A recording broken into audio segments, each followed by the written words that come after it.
October 22nd, 2013, 7 p.m. Mr. Haas, will you lead us in the pledge, please? Absolutely.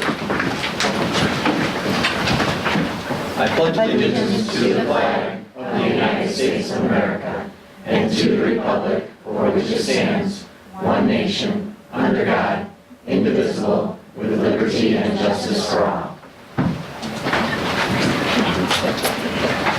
Kathy, will you call the roll, please? Oh, I did that backwards. Blakely? Yeah. Gaspar? Here. Hodge? Here. Impastato? Here. Rock? Here. Here. Drummond? Here. Dr. Hitchens, are there any changes to tonight's agenda? There are not. We must bring that. We do have a change. Under celebrating successes, we do have Louise White PTO here. Thank you. Do I have a motion to approve tonight's agenda with the addition of the Louise White PTO in section 3? So moved. Second. Moved by Impastato, second by Blakely. All in favor, say aye. Aye. Any opposed? Seeing none, the motion passes. Next, we will move to public comments. If anyone wishes to address the board this evening under public comments, please see our recording secretary, Kathy Scafidi. She'll give you a pink form that has our board policy for addressing the board. Please put your full name and address on the form, as we are required by state law to keep a detailed set of minutes. If you'd prefer to give your comments to the entire board in writing, Kathy has a blue sheet that she can give you. When you address the Board of Education will not respond tonight. The administration will not respond tonight. It doesn't mean that we don't take your issue seriously. Excuse me, if you have an unanswered question, a board member or an administrator will get back to you at a later date. If you have any props or visual aids tonight, if you could have Dr. Hitchens approve those. She's our board elected secretary prior to your presentation. We appreciate that. And we'd ask anyone to address the board to please come to the microphone so we can all hear you. And Kathy, do we have all the pink sheets? Yes. All right, so at this point, if anyone else would like to address the board, we are going to ask that you put all your thoughts in writing on a blue sheet to Kathy, which she will then make sure that all board members get. So our first person I'd like to call ahead is Barbara Bonnet. Good evening. Hello.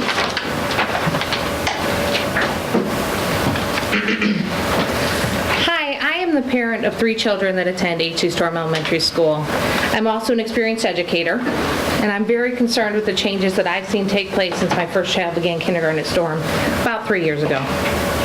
Fortunately, our children will still be having art and music by qualified educators. However, we're asking them to work at a deficit. They are limited by what they are able to do. It also takes away from classroom teachers having time to plan and prep in their own classrooms. There are a lot of logistical impacts, but I am even more concerned by the social-emotional impact. Not only are our children not getting a break from their classrooms, but they're not getting a safe, separate place to go. For children who may have an issue in their own homeroom class, they're not able to remove themselves from it. Some kids really need the non-traditional academic place to increase self-esteem and self-worth. No matter the day or the situation, every child should have the opportunity to feel good about themselves, and this gives them another place that this can occur. I see this as the beginning of the end. I worry how much more can be taken away from our kids. I know that no one wants to hear complaints that it's not fair, and I truly believe that fair is not everyone getting the same, but everyone getting what they need. It seems to me that we're not getting what we need.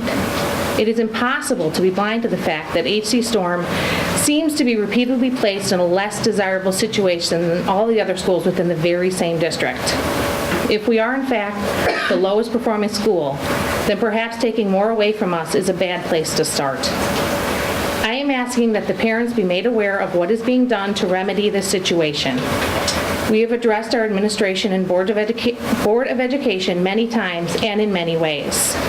As far as we know, nothing is being done, and this is unacceptable. I urge you to make positive changes to our school for the 2014-2015 school year. Art and music deserve their own dedicated classrooms, and our school deserves a chance to foster growth and improvement. Thank you. Thank you. Ellen Knaus.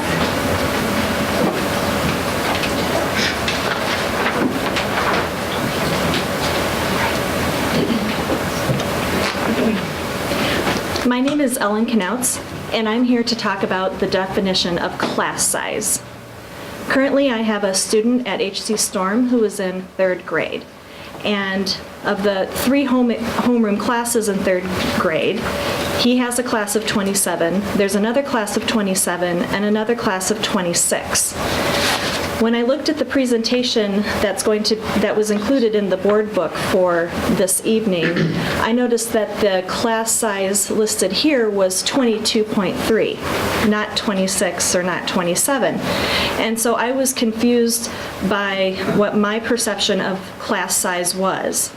We have 80 students in 3rd grade, and I was dividing that number by 3. Upon asking for clarification of my understanding of the numbers, I received a response from administration that indicated that they had divided the number 80 by 3.5. So 3 teachers plus a half a teacher. Currently, for the 3rd grade students at HC Storm, they are divided into 4 classes for the 2 core subjects, core in parentheses, of math and reading. Each is approximately 1 hour. So for 2 hours in the day, the students are divided into 4 classes. And this is due to an experiment with this model of reducing core class sizes, which started last year, according to Dr. Newkirk in an email that he sent me. I dispute the use of the 0.5 because it's a 6.5-hour day. If you account for a 30 to 45-minute lunch recess period, 2 hours is still not half of the day. I also am confused by what the definition of class size is if we're only going to utilize the reduction in class size for core classes. I know that we all cringe when we hear the words teaching to the test, but if we are adjusting our class size or calculating our class size according to the MAP tests that we're taking, I'm not exactly sure what information I'm looking at anymore. So I guess I'm just encouraging the board to help the public understand that when it says that the Board of Education is committed to reducing class size and supporting teachers as funding stabilized, what the Board of Education has for a definition of class size. Thank you. Thank you.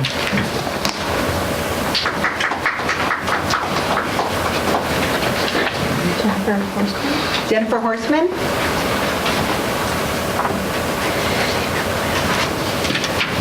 Good evening. Hi. My name is Jennifer Horstman. I am the PTO president for Louise White. We were told that all the presidents would be speaking at a meeting, so here I am. I want to talk just briefly about what we've been doing this year. Our fundraising is going very well. We've done fundraisers, spiritware sales, various food nights. We also do what we call an unfundraiser, which allows parents to make a donation instead of having to sell items. We also had our second resale, and I'm happy to report there was over $1,700 in sales, and $500 of that went to Louise White. And that specifically raises money for our SOAR reading program, the after-school reading program. We also do movie nights. So far, we have been able to purchase 14 kidney-shaped tables. And those are those kidney-shaped tables where, I know there's 4 or 5 students around, the teacher can sit close to each one of them. The 14 tables will be, that means one will be in every classroom. It allows the students to be closer to the teacher, to work with them on various exercises, especially reading. We are starting 2 new programs this year that I wanted to bring to your attention. The first one will be the Business Relationship Chair and Committee. Basically, we're looking for a more standardized program when we reach out to the various businesses in the area and maybe not so local area for raffle prizes, things for the fun fair baskets, etc. We want to have a little more standardized program so that we're not going to the same businesses twice or multiple times asking for donations. We're hoping that we'll better relationship with the businesses in the community, as well as, say, the parents who may have businesses can help donate to the school as well. So that's new this year. And the other thing we're going to start is a parent ambassador program. And what we're looking for is, well, we have a chair. And we wanted to have a program to reach out to all the new Louise White families. So those could be the incoming kindergarten parents and families, as well as people who moved to the area either at the beginning of the school year or anytime during the school year. So we're going to have a committee of parents who will be assigned to those new families, and then they will reach out regularly by phone or email, whatever's appropriate, and explain events. Maybe some things aren't as well known to new families as we think they are, because we've been in the school for a while. And also to regularly touch base with them throughout the year and invite them to the events so that we get more participation. That's great. That's great. Thank you so much. Thank you.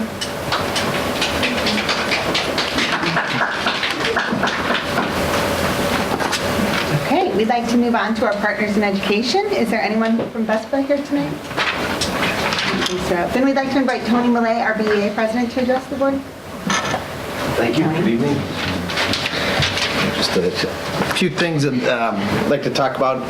At the last meeting, I mentioned that we had listening forums with our members to listen to them, to hear what their concerns were. We're able to get a lot of feedback from our members, which we have brought to administration, and have had some very productive meetings. I'm proud to say that I'm happy that we are reaffirming our commitment to collaboration in this district, and feel confident that we're going to be able to get there.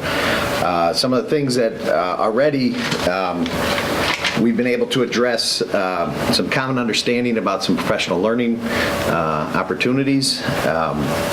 In terms of PLC, the last, 2 weeks ago, Tuesday, when you had the information session presented to you, I thought Steve did a fantastic job on explaining what PLC is, and we realize that we are not there yet, but we think we can get there if we have common understanding. So we're going to be working together to make sure that we truly do have common understanding across this district, and that everyone is buying into where we're trying to get to.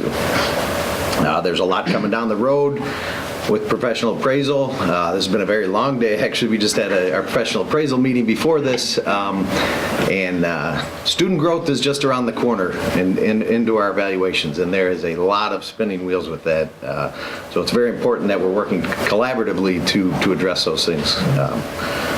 So I'm happy to say that we're going to make some progress with that.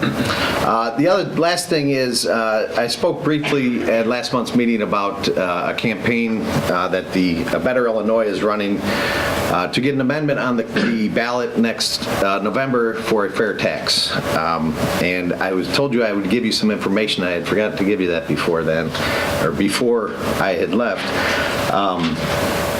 But basically, it's looking to rebuild the middle class is the objective, and we can see after a number of years of the economy where it is, our middle class still struggles, and cuts are not going to rebuild the middle class. We also have to address revenue problems in this state, and so that's letting the people decide if we can change our tax system is what this is about.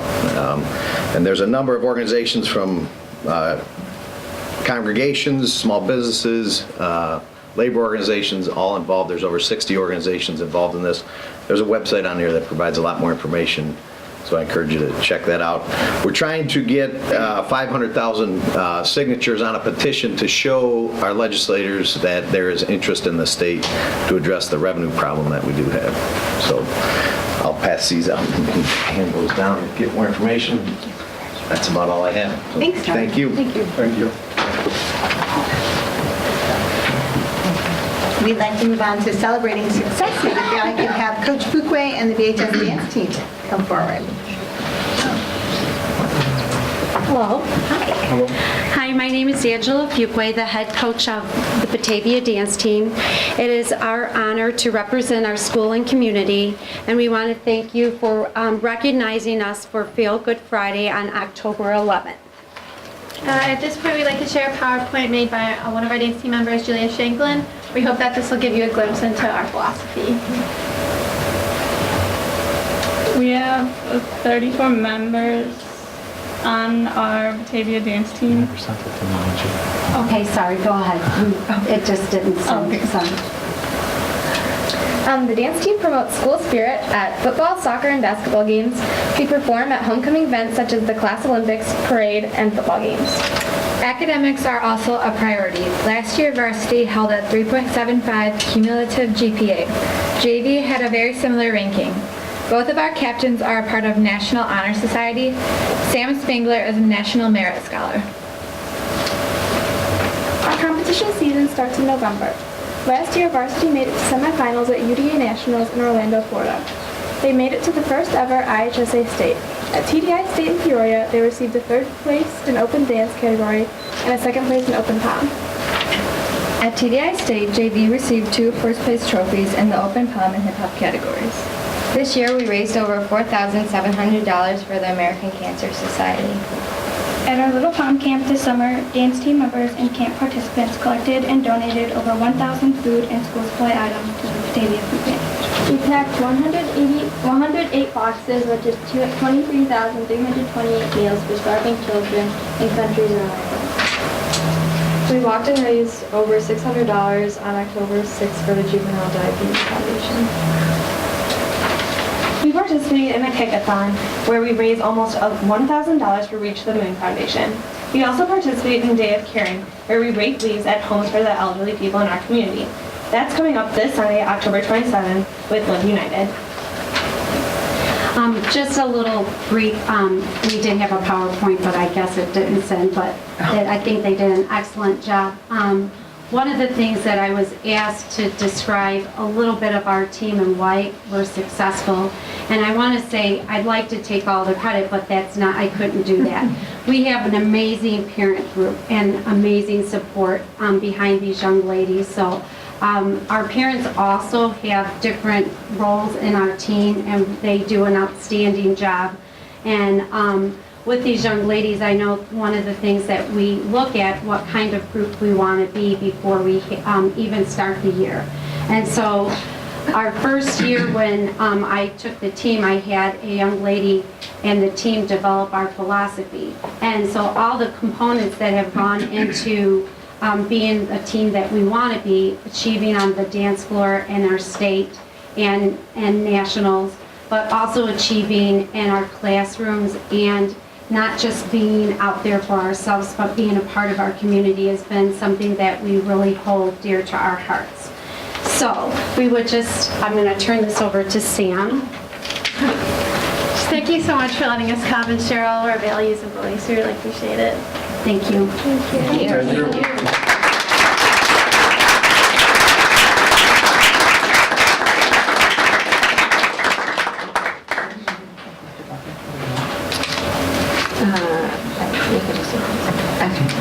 I'd like to invite Mr. Buckley to come forward and tell us about the Rotella Middle School Band.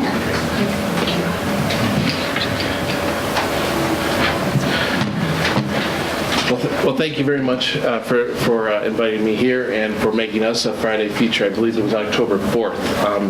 I'm here representing the band department. My colleagues Keith Osvath and Sherry Reese had a prior commitment. They couldn't be here tonight. But I do just want to kind of tell you a little bit about something that we had some of our students do not too long ago. And what we've been doing in our curriculum the last 5 years is really working on making sure that the needs of every single student are met. And sometimes that means that our students who are working ahead of schedule needs that something special, that incentive to help them keep going and pushing forward. And so the Vandercook College Music Honor Fest was one of those opportunities for some of our students to get a chance to work with great conductors and great students from around the Chicagoland area. And I just want to kind of give you a little background on that real quick. First of all, these are our students that made it into this group. Fortunately, we have dozens and dozens and dozens of students who qualified, but Saturdays are busy with all kinds of family commitments and sports and whatnot. So these are the students that decided that they wanted to be part of this event and signed up and spent an entire Saturday in Chicago. Leslie Acevedo on the baritone, she's one of our 7th graders. One of our flute players in 7th grade, Zoe Akers. Simon Belisi, French horn player in our 8th grade band. Nora Carr, a a flute player in our 8th grade band. Andrew Hunter, an 8th grade trumpet player. Mary Jo Martin, a French horn player in our 7th grade band. Evan Nicely, a trumpet player in our 7th grade band. Veronica Prunasheva, a bass clarinet player in our 8th grade band. Jacob Skomer, and also a saxophone player in our 7th grade band. Christian Tammer, a flute player in our 8th grade band. And Kristen Wolford, an 7th grader in our 7th grade band on flute, were the students that went with me into the city and spent the day. There they are, right after lunch, well fed, and worried that I was going to make them late for their afternoon rehearsal. But just to give you a little feedback on how we selected these students. As I mentioned before, we kind of did a complete paradigm shift and rewrite of our curriculum about 5 years ago. And in it, we really started addressing concepts and skills, and we wanted to make sure every single student was meeting those skills, and we could track every student so that when parents call or email us, we could say, well, here's what your child knows, here's what they need to work on, here's where they need to be by the end of the year. And through that process of putting all those new parts of the curriculum together, the directors wanted to make sure that we put in incentives for students who maybe are able to get through the curriculum a little faster than average. And these students represent that. These are students that are way ahead of where the benchmark is, in some cases an entire grade or 2 grade levels ahead of where we think a 7th grader should be or an 8th grader should be. And so an opportunity like this to go to Vandercook really gives them a chance to work with a guest conductor who is not just another band director like myself or one of the other teachers, but a college professor or a composer in the case of what our students had the chance to do. So these students, like I said, all made it well beyond where they should be, and they are continuing to still take what they learned from that day and kind of being leaders in our school. Just to give you an idea kind of what the day looked like, if you go to the one that says Festival Day, we had 200 students that were in this honor band, and our 11 students were split up into 2 groups, and each group was about 100 students. The groups were equal in size, obviously, equal in ability as well. And they got to work with Professor Stacy Dolan, who's a professor at Vandercook College. And just to kind of give you a little background, Vandercook College is a school in Chicago that focuses on one major, and that's music education. So if you go to Vandercook College, you're there to be a band teacher, orchestra teacher, or choir teacher. That's all you get to do.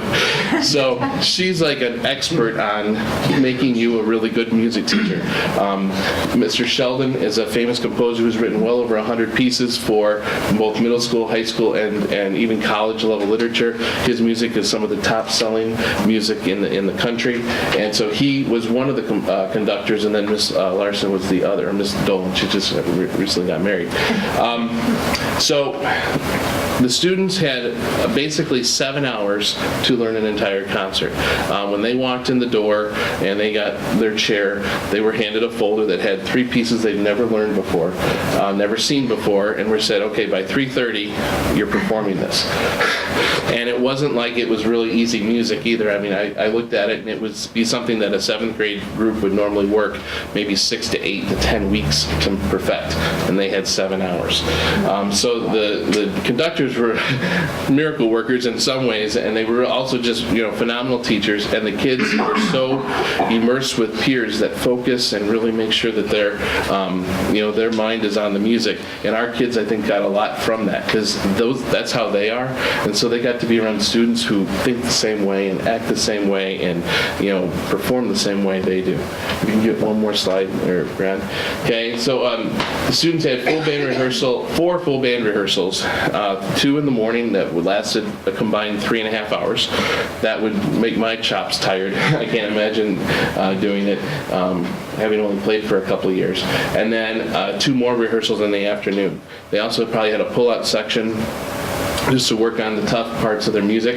And then, like I said before, they had a concert at 3:30 that afternoon that the parents came to see. There's just a couple pictures of the rehearsals and Leslie there, and then if you go one more, there's a few more pictures of the kids in action. Okay, even a lunch shot, because you have to have one of those, right? Kids enjoying their lunch. But anyway, like I said, this is just one of the many opportunities that we try to provide our students with at Rotolo and just district-wide in the Batavia Music Program to give students who are really kind of just pushing the envelope and making themselves better every day, giving them a chance to participate with kids who have like-minded motivations. So thank you again for all you do to support us. We are eternally grateful. Thank you. Thank you so much. Thank you.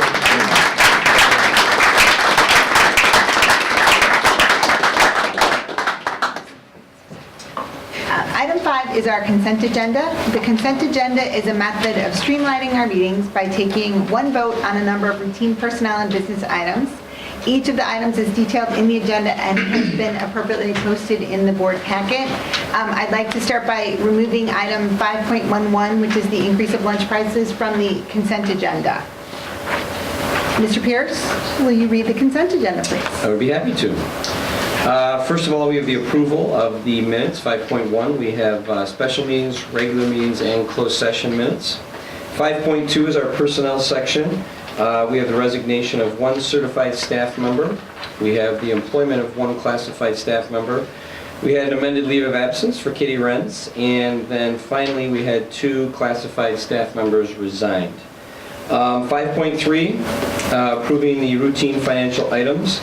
You can see the net payrolls. We are recommending that that payroll get approved.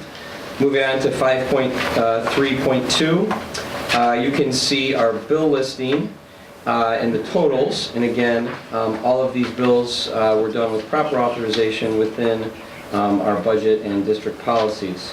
5.4 is our treasurer's report. We recommend that the Board of Ed accept the listed treasury reports. And we have a number of donations that we would like approval for. 5.5.1 was the donation of $50 for tulip bulbs from the Home Depot to Rotolo. We also have Rotolo accepting a donation of $400 from Austin's Violin Shop.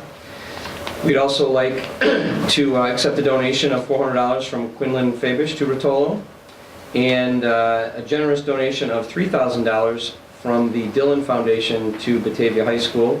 Additionally, we would like to accept a donation of a baby grand piano that has a value of approximately $5,000 from Mr. Alan McLeod for BHS.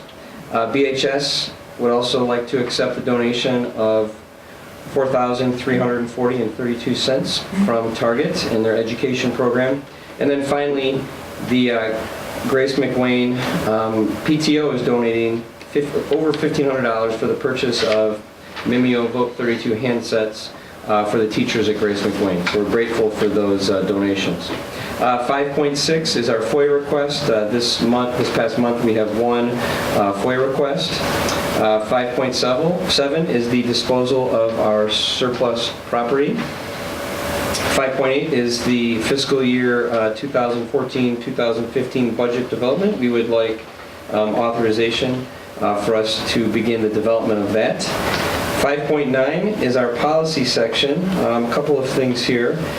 We recommend a new, that the Board of Ed conduct a first reading of the new policy for online and blended education programs.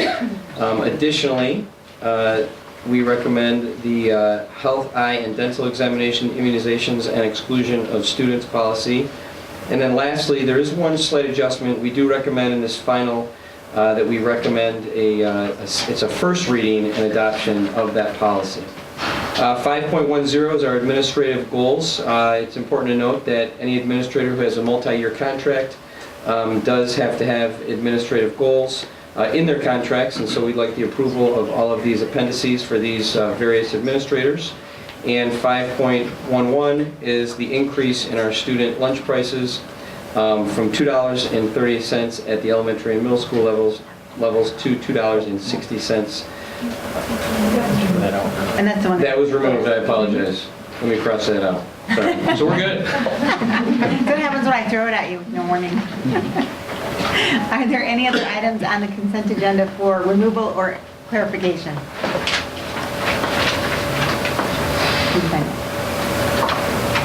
Oh, we're all good. Okay. So So then do I have a motion to approve the consent agenda with 5.11 increase in student lunch prices removed? So moved. Moved by Impastato. Second. Second by Locke. Kathy, will you call the roll? Blakely. Yes. Gaspar. Yes. Hodge. Yes. Impastato. Yes. Locke. Yes. Stewart. Yes. Dremel. Yes. Okay, now we'd like to move to a discussion of our recommended policy 5.11, increase in student lunch prices. And Dr. Stingy, we're going to... I'll just introduce it, but I think Dr. Mountain is going to talk a little bit about it. We did have a request to remove that item just to have a discussion about it, to make sure that that we engage the community in understanding why we had to increase the lunch prices. And so the board member requested that we have a discussion before we vote on that. So Chris, want to give a little background about why we're proposing this? Certainly, thank you. In 2010, the federal government passed the Healthy Hunger-Free Kids Act, which that was one of the things that started changing some of the menu requirements that schools that are under the National School Lunch Program had to comply with. It started changing the portion sizes and the nutrition content of the food that we were putting into our school lunch program. One of the other requirements that got a little less publication at the time was something called paid lunch equity. And what started to be realized was that the reimbursement rate that the federal government was sending for free and or reduced lunches in often cases was much higher than what we were actually charging to our normal school lunch prices. So they would be reimbursing us $2.80 for a meal that we were only asking for $2.10 for. So part of this, these regulations sort of required districts to slowly start increasing their lunch prices in order to match the level that the federal government was reimbursing us. So making the paid lunches equitable to what the federal government is. They did allow phase-ins to where at no point does a district have to increase their prices more than 10 cents in any given year. So that is what we are recommending for the remainder of this school year. And then as we approach preparations for the 2014-15, we'll work with the Nutrition Division of the State Board of Education to recalculate where our meals are at compared to what the federal reimbursement rate is. But it's very likely this is something that could come to you again as we plan for next year. But this is simply in reaction to regulations that we were made aware of. I have a question. Yes. Does the increase in the price flow straight through to the vendor, or is the vendor only charging us the $2.10? So. No, the meal rate that we pay Quest was stipulated in our bidding documents. So this will not go to the vendor at all. This will go into our not-for-profit school lunch program. Generally, every year we tend to break even in food service, with the exception of paying for the lunchroom aides. So we do still invest some of our own dollars into the lunch program. We were planning to do that before we were made aware of this need to increase our lunch prices. So we expect that because we're not implementing at the start of this year, this could bring $12,000 to $13,000 in to help offset the cost that we otherwise would have been paying for ourselves. But no, this does not go to the vendor. And the implementation date is November 1st? Yes, we suggested November 1st, so we have a few weeks to, get some communication out, messenger, chalkboard, all of those things. Anybody have any questions? How long has this price been in effect, the existing one, or when was the last increase? I believe it was 2 years ago was the last time we increased any of our lunch prices. I don't have the date right in front of me, though, but I can provide that for you. I know we talked a little bit at finance this afternoon, but would we know if it has to go up for next year? Would we know before the start of the school year, do you think? Oh, absolutely. Again, when we were planning for the start of this school year, and Quest Food Services, which I believe has done a nice job to start the year, in some of our first meetings after the start of the school year, they brought this requirement to our attention that it looks as if we needed to increase our prices. So now that we are fully aware of this, we will probably bring any recommended lunch price to you in the April or May timeframe, so that we know, as we exit the school year, what those prices would be. Thank you. And one last time, what are our school lunch prices? They're currently. I believe this is the third time I've had to ask you They're that. currently $2.20 at the elementary and middle school, and $2.50 at the high school. This would increase them to $2.30 and then $2.60 respectively. I just want to make sure that when we do send out the communication to the parents, that it's made very clear that this wasn't something that we decided to do, and this is something that we are mandated by federal law to do. Of course. I don't like the November 1st date. It just is giving parents like 2 weeks notice. Okay. I don't know. I think they should have had more notice than that. That's all. I just. Semester work? How would that semester work? The end of our semester Christmas holiday? Yeah. Is that something you're looking at? Or Is there a problem with doing it like that? No, I mean, we've currently received no sanctions for not being in compliance with this regulation. So if we postpone the effective date, that would not impact our operations at all. I mean, I don't like raising the price to begin with. Obviously, we have to. It just seems like, I hate to liken it to your car payment, your mortgage payment going up or something like that. It's apples and oranges, but it just seems like, oh yeah, tomorrow we're going to raise your price. You know, people budget for things. You know, we're talking 10 cents, but over the course of a month, it adds up. And I just don't feel right doing that with only 2 weeks' notice. I have a problem with that. How much notice? I mean, just out of curiosity, are we looking at them? Well, maybe like Greg said, with the next semester or something like that. It just seems like we're blindsided. And just so everyone knows. First of the year? Just asking, okay. When's the new Right. trimester start? Economic impact. Okay. It just ended, so actually the semester end would be sooner than the next trimester. Okay, well then, like after the holidays, did not end, did it? We still haven't The term ended. ended. Too many kids at too many schools. Just to clarify though, we cannot vote on this to change the date. So if we feel strongly that we want the date changed, we would vote down this recommendation and they could bring it back to us with, you know, us giving them direction. I mean, you can amend the effective date. You can amend it. You know, there's currently no motion on the floor. Apparently we still need Dr. Barshinger to keep us on the rules. Yeah, I don't know. Amend the Do you motion, guys or have amend it, and a thought on This that? is simply an administrative recommendation that Is it- included an effective date. This wasn't any resolution that Yeah. came forth. It seems like. I think the if next it came back trimester- after the winter break, then After I the think winter it's more break. palatable for parents to understand it, prepare for it, and be ready for that rollout to happen. I mean, give them some notice and. Then essentially, you're making the effective date January 1st, 2014. I could tolerate that a little better. And then we give them I was just going to ask some the same notice. question, is it going to be January 1st or is it the first day back to school? So Well, it'd be same difference. January It's same 1st. difference. Just to make it Same consistent, that's all. That way none of us have to check the calendar to Just find to out make when it the first consistent, day back to that's school. right. I don't think they're going to school on the 1st. So then the recommendation would be to increase the school lunch prices to $2.30 and $2.60 with an effective date of January 1st, 2014. I can tolerate that. Excellent. Would someone like to make a motion? I motion that we do that. Motion by Locke. Do you have a second? Second. Second by Stoops. Kathy, would you call the roll? Blakely? Yes. Gaspar? Yes. Hodge? Yes. Impastato? Yes. Locke? Yes. Stoops? Yes. Russell? Yes. Motion passes. Thank you. All right. Next item on our agenda is Dr. Hitchens is going to lead us in a discussion of the Board of Education Communication Plan. Great, this is a non-action item. We're holding a discussion about Board of Education communication. So as you all know, Raquel's going to come up and help with this discussion. Raquel is our Director of Communication, and she has worked this year with all of the building principals, and she's also working with me on my communication plan, and we all, in different committees within the district, like the Professional Learning Committee and the Curriculum Assessment Committee, there are many individuals and groups that have communication plans. So we wanted to talk to you about a communication plan for just the board. So this isn't a comprehensive district plan, this is a plan for what you are communicating with the public. So that is a lead into the discussion. Yes, we believe that communicating about schools in the school district is a pretty unique undertaking.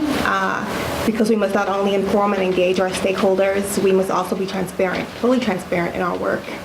We believe that it's important for the district and the school board to have a communication plan because, of course, it's our responsibility to communicate effectively with stakeholders. Meaningful public engagement supports district goals, and effective communication effectively helps increase student achievement. We believe it's a two-way process that involves both internal and external stakeholders, and actually is the responsibility of every employee in the district. That said, we're committed to the basic communication principles of engagement, truthfulness, transparency, and continuous improvement. By engagement, we want to seek to have a conversation with our stakeholders by communicating with them and not simply at them. We want to be truthful by providing reliable information and be accountable to this information to all of our stakeholders and engage the public in its challenges and opportunities. We want to be transparent in terms of raising the level of dialogue about our schools and by educating stakeholders about district processes, relevant state and federal laws like we just did, and budget information, school finance, and other critical issues. And of course, continuous improvement. We would like to continue to improve our communication efforts by regularly measuring them against clear, defined goals and evaluating them to improve our communication going forward. So with those principles in mind, engagement, truthfulness, transparency, continuous improvement, we have the stakeholders in mind. And I'd like to discuss with you briefly who you think those key stakeholder groups are. Who are the publics that you would most like to engage in this process? So as we develop this plan, who do you think are those people? Obviously, parents are one. Mm-hmm. I think all the taxpayers are definitely one. Yes. What about our staff, students? Are those students? Can you think of any other groups that you'd want to specifically engage with or have as key publics? I think some of the organizations, like the Chamber of Commerce and community groups? Some of the community groups. The park, obviously the park district. So intergovernmental? Okay, great. Any others? I think we have a pretty good list. Students, parents, staff, taxpayers. Pardon me? Okay. I think more the better. The more the better. Okay. Administration. Administration, yes. Yeah. Good point. Yeah. The more the better. Okay. Great. And just so you know, the end result of our discussion here, Raquel and I will go back and work on a communication plan and bring that back in November with taking all of your feedback, like adding some communication. Right now, you guys don't have a way that you communicate directly with students other than the student ambassadors, and so we'll contemplate some ideas for if that's a public that you're interested in communicating with, that we need to include that in the communication plan. So we'll take all your ideas, put something in writing, and bring it back to you in November. Yes. So one of the things that we talked about, and I know I sent the IASB communicating with or engaging the community report to you, and they talked about a continuum of communication. So at the basic level, you need to inform your different publics, and you guys talked about the different publics that you have. And so that's the basic level that we need to provide information to the public, but then it increases from there. So after that, you would want to consult with them, get feedback from the public. How do we do with that? What are our current methods and what would we like to add? After that would be involving them in the decision-making and then collaborating in them and having them really engage in the decision-making process in the work of the district. And so sometimes when we think about communication, we're at that informed level and then maybe the consult level. Where do you think we're at, and are there areas for improvement that we should focus on while we're writing this plan? For where, did you say? Inform, consult, involve, collaborate. So if those are the 4 levels, how do you think we're doing at the different levels, and what is our end goal for this year? Where would you like to see where would you like to put your I think we're at like step 2, moving into step 3, and we're nowhere near the collaboration. I don't think, but that's just, as I read it, that's just kind of what I said. Can I just make one more comment? one thing I would like to know, and this could be just because I'm new, but we really can't communicate with one another very well. That's correct. So I would like to have maybe like, when we have a question, do we always go through Lisa? Do we always CC Kathy? Like, what is the proper channels? Because I can't really run down to Tina's unless I want sugar or something. Talk about board, it's just not proper because it violates the Open Meeting Act. So I just would like some kind of like formality as to like, when I have a question, who should I be? Should I be including Greg and Kathy because they're the two officers? Do I just go through Lisa? Should I always email? Should I just call her? Right, that's a good point. We could include that in the communication plan because I'm not sure if everybody knows, the work of the board is done in public. So when we have discussions, the public is invited. If there's ever more than 2 people talking about any board work, it's in front of people. So we're transparent and that people know the process that we're going through. There's no secrets. And so sometimes an individual board member does have a question though, and so that would be something to include in the communication plan. And I think that points out that, often we're making good efforts for this, but what I like, Raquel, is that you said we're going to measure our effectiveness against clear goals, because I think that's where we're short sometimes. We might think we're telling everybody everything, but how do we measure the people that we need, the publics that we need to get that message are actually getting the message? So, we're trying really hard to inform, but I don't know that we're always doing it as well. I mean, we've talked to lots of different people and got lots of different opinions, and so it's hard to wade through all that. I think all 4 of these areas that are something we still need to work on. I don't think that any of them have been mastered. We have mastered any of them. I think we try to inform as much as possible, but a lot of feedback is that we're not. Okay. I definitely think involving is How do you get people to pay attention? Well, and you know what, I really thought a lot about this because I am really big in the communication and I really feel that's very important and I don't know. And I think that it comes back to how. Yes. When Messenger was first introduced in our district, I thought that was the most fabulous thing. Messenger blasts are 1 paragraph, 1 sentences, 1 lines that can be sent out to parents and community. It didn't have to be pages and pages worth of stuff. It was a 1 quick blast. But over, how long has Messenger been out? 5 years now? Probably 6 or 7. Okay, it's dwindling. That's not effective anymore. We know our website has issues, that people are not finding things the way they want to.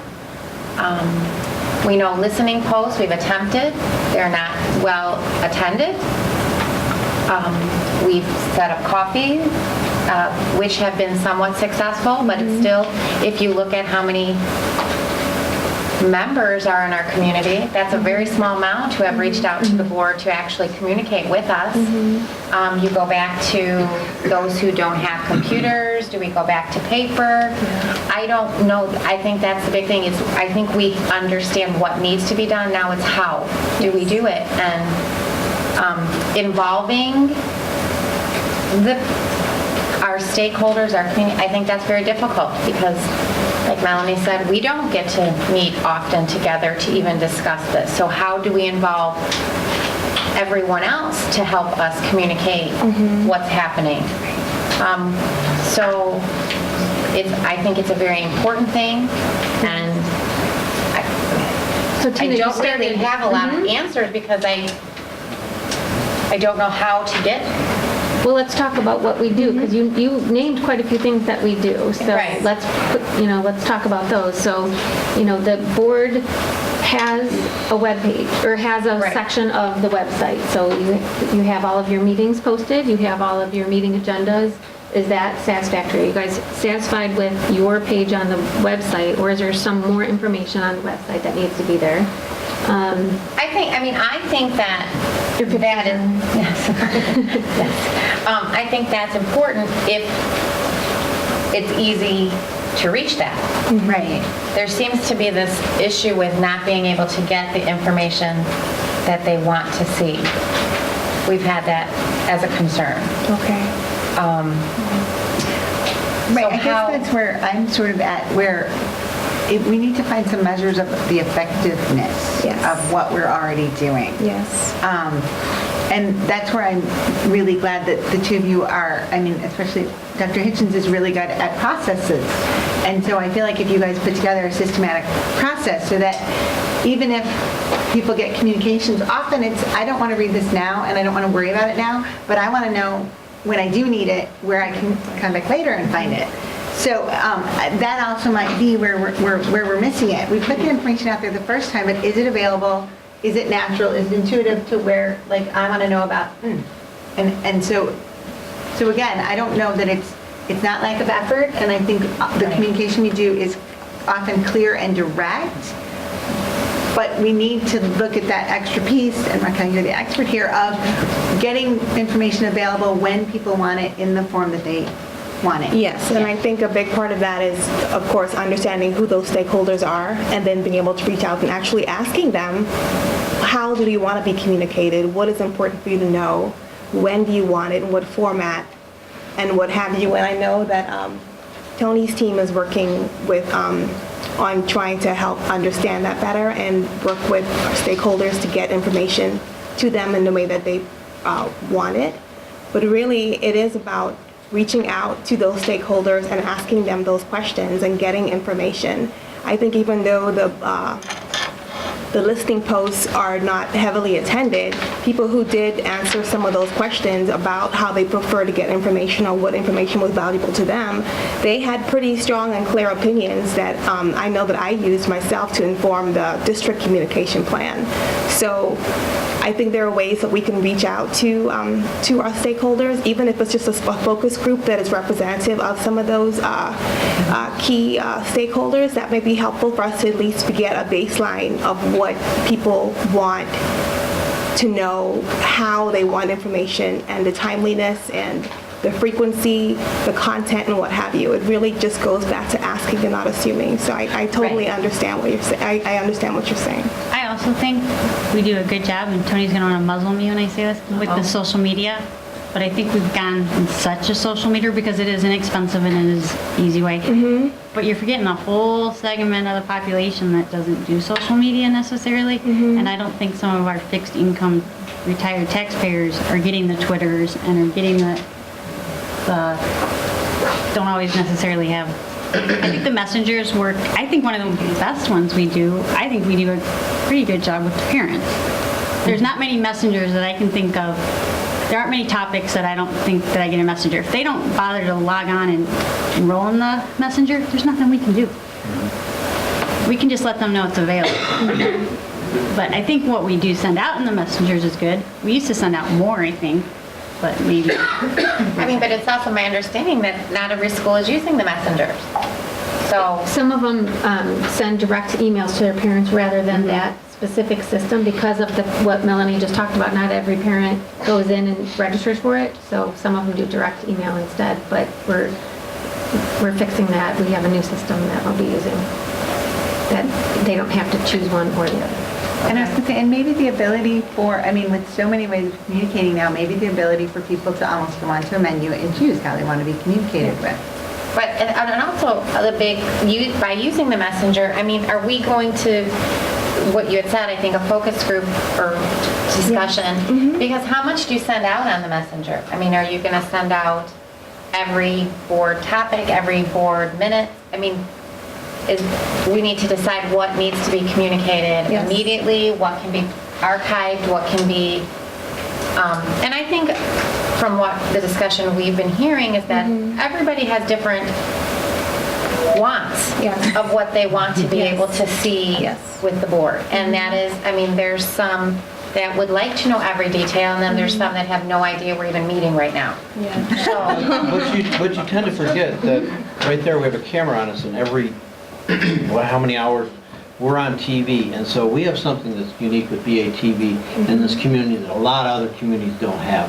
I mean, we're actually watched by other communities because my sister lives in talks about it, but so there are school districts that do not do it. I mean, they don't have. So we do reach out to certain people. Unfortunately, they can't communicate back to us. You know, and these aren't live, but I mean, do we ever blast out when the meetings? I mean, I don't want to. I mean, I'm saying, I just don't want to forget that I think we do touch some people. So like, Mel, and to answer your question, those that may be homebound, they do watch this. I mean, I get a lot of feedback out of it. But yet, we have to also clarify and reiterate what we're talking, because we only get to meet twice a month and sometimes once a month, and on a very limited basis, we have board business to take care of, and then we get to discuss something for a few minutes, and so like, that's it, you know, the meeting's over. But yet, you know, how do we expand that? How do we utilize, maybe BATV might be a huge avenue for us to have discussions in that. Or getting more people to watch. Right. Yes. I mean, getting people to watch. You missed a meeting, you missed a discussion, you know, messenger out, tune into this day. I think it's posted. Yeah, it's posted on the website. I posted on Facebook, although not everyone may see that. We send out the board highlights following the meeting as well. And I've heard good things about that, by the way. Good. And I don't know that I've ever thanked you for that, but thank you. I think utilizing something else besides our website.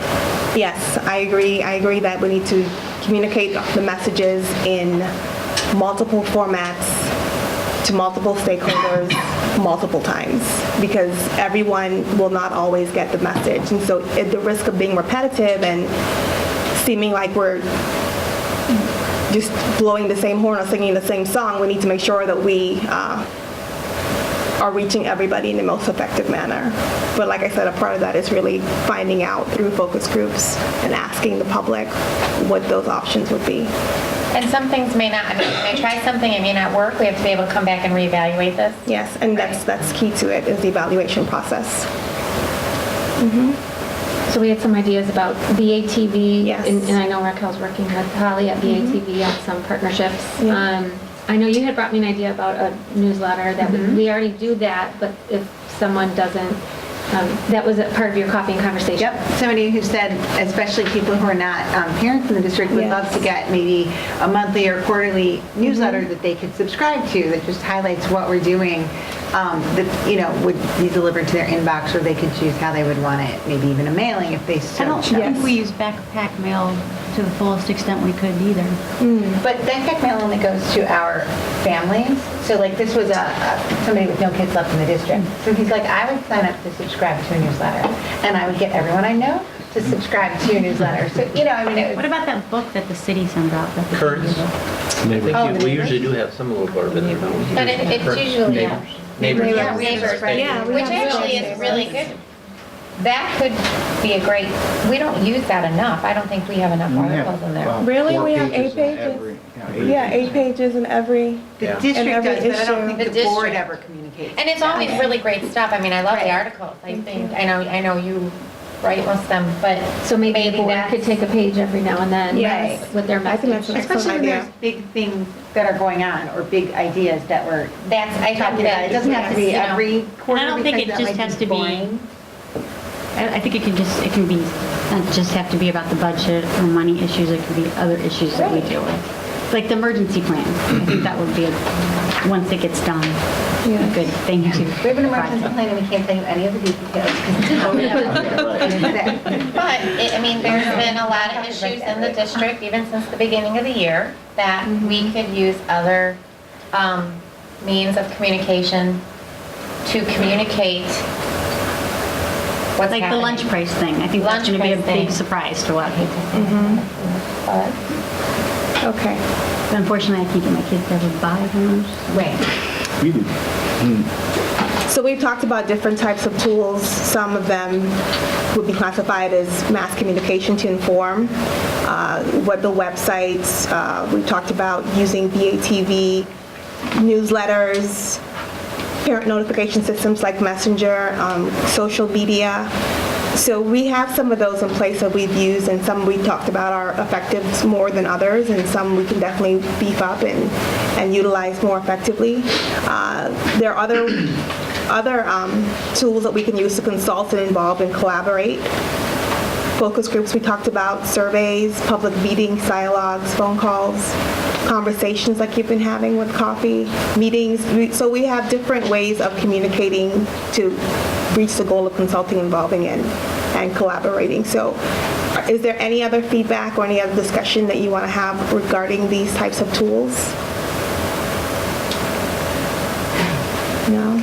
Do any other government entities do like a collaborative type communication to the public as well? Like, I mean, is there, I know, you know, in the Batavia magazine that comes out, you know, there's a letter from Mayor Schelke and such, but I mean, are there any other? Well, Chamber does. Okay, in the chamber as well, so. The library does. Library.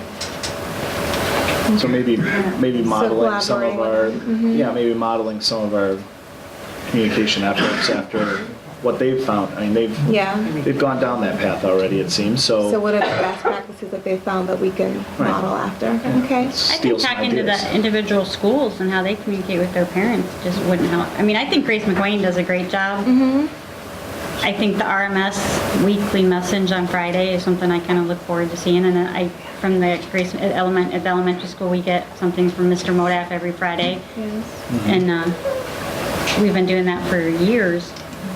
So would you be interested? Like I get 2 emails I look forward to on Friday. I get one from RMS and I get one from Grace McWayne. What about mine? Well, and your Friday feature. I mean, is that something? But those are 2 things that I've gotten them for such a long time. It's 2 things I come to expect to read, and like if I overview of what your if Jeff doesn't get it to me by like 4 o'clock, I'm like, where's it at? There you go. What about the individual schools? Websites. Is there, I don't know how much, I mean, maybe talking about with the principals to see if they feel their parents are using the individual school websites instead of our district website, and if that's a way to link that way.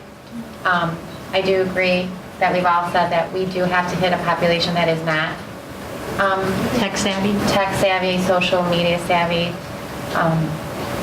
But I also think that we still need to hit that because we know that that's where we're going. Right. So. I think that goes along with utilizing the tools that we do have in place and just making it more effective and being more strategic about it. So using the school website as well as the district website, I think is a great idea. But it always comes down to we can put the information out there, but it's up to people to read it. But if people recognize in a regular systematic way that the information I need on X is here and the information I need on Y is here, then at least we can consistently, point to it. So when there's recurring, okay, it's here, and right now we're a little hit and miss sometimes. We're like, oh, that's not working so well, let's try this. And so the person that was really counting on whatever, maybe that's not working so well, or maybe they have their wrong email address in Power School, and so they're not getting stuff. Okay. Speaking of experience. I know. Do you feel like you have enough feedback from us? I feel like I do, but I may reach out just for clarification on a few things as we work through the communication plan. We're going to attempt to be as comprehensive as possible and give you as many options as we can, as being sure to, in instances where we may have to incur a cost, for example, a 4-page color newsletter to people may have a price tag. So we'll do our best. Well, I'll do my best. We could just coattail on individual schools newsletters. Pardon? What about working with the library too? I'm not sure, like even if we put newsletters at the library, I mean, it might reach more people. Reach The way the Chronicle's sitting there, you could like well, get there. do you know what I mean? It just seems like there's stakeholders there. Yes. I just, So working with other agencies in Batavia who we share the same stakeholders with, and be able, because we work with them, they use our backpack mail, and we help distribute the information. So why not? Seems like a way to tap into. It's an excellent idea. Okay, great. So thank you for your feedback. We'll work on the plan. We'll present it in November, and be sure to include any price tag that may be associated with it, but knowing that we'll do our best to try and keep costs low. One more thing, I'm sorry. In regards to communicating, I think that it's also important that we come up with a way to communicate that this is really important, this is for your information, or this is something that we just want you to know is going on in the district. Because there are some things that are, you know, I don't know how to do that, but it needs to be, you know, green. well, you know, this is really something we're trying to get out to everyone, that everyone really needs to understand, you know, this is happening in the district, this is something the board has decided, okay, this is just something that has happened, and we wanted to share it with you, or, So classifying the levels of I importance. do think or- that's important. Yeah, that's a good Yeah. point. Because if we somehow figure that out, if a parent gets a messenger or gets it through a text or a tweet or something, and it comes a certain way, they'll know, okay, I have to read this, or I can read this the next day, or I can read this never. And our staff too, I know our staff has stated several times to us that they get so many emails a day, and they just don't have time. But if there's something that is, if we come up with a way to say, no, you really need to take a look at this right now, that might help parents too. So I think that's a good idea. Okay. But that runs into the problem of, you know, our judgment as board members. We can put all this stuff out, okay?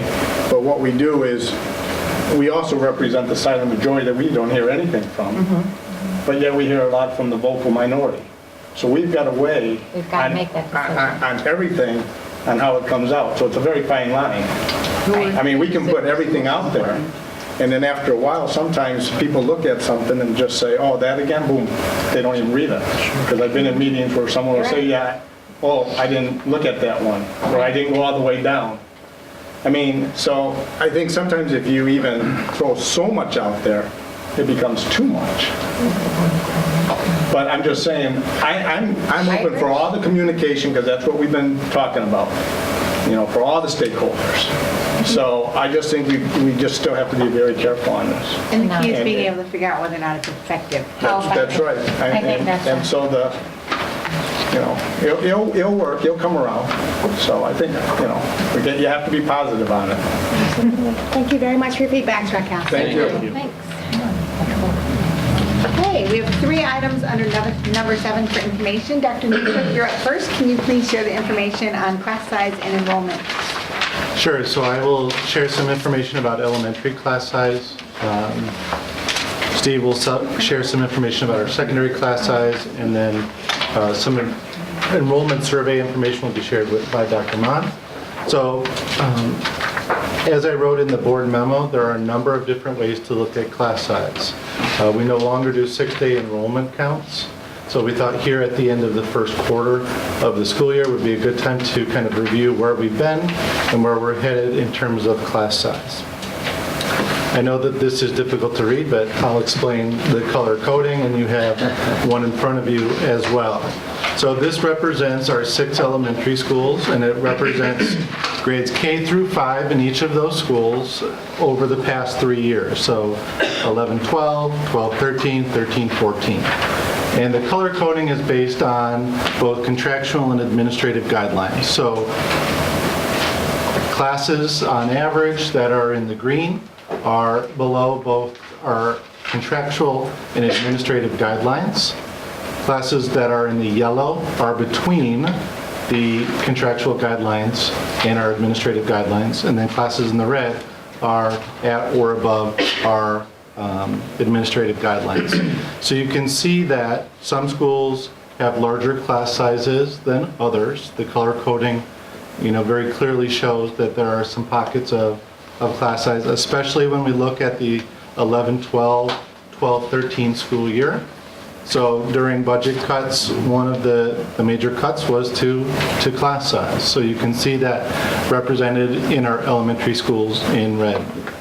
Last year, we began looking at how do we reduce class size in a way that impacts instruction, but doesn't dramatically reduce class size in any one spot. So we looked at our projected numbers and where we were going to be, and came to the board with a recommendation about adding teachers to reduce class size. And you know, this is in everyone's interest, and we really wanted this to happen, but how do we strategically place those full-time teachers or part-time teachers in order to reduce class size.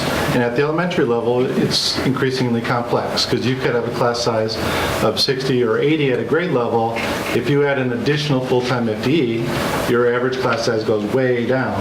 You're going to see as we look at the secondary numbers, if you add FTE, you're going to get a gradual, because of the number of sections of any one particular class, you're going to get a gradual reduction in the class size.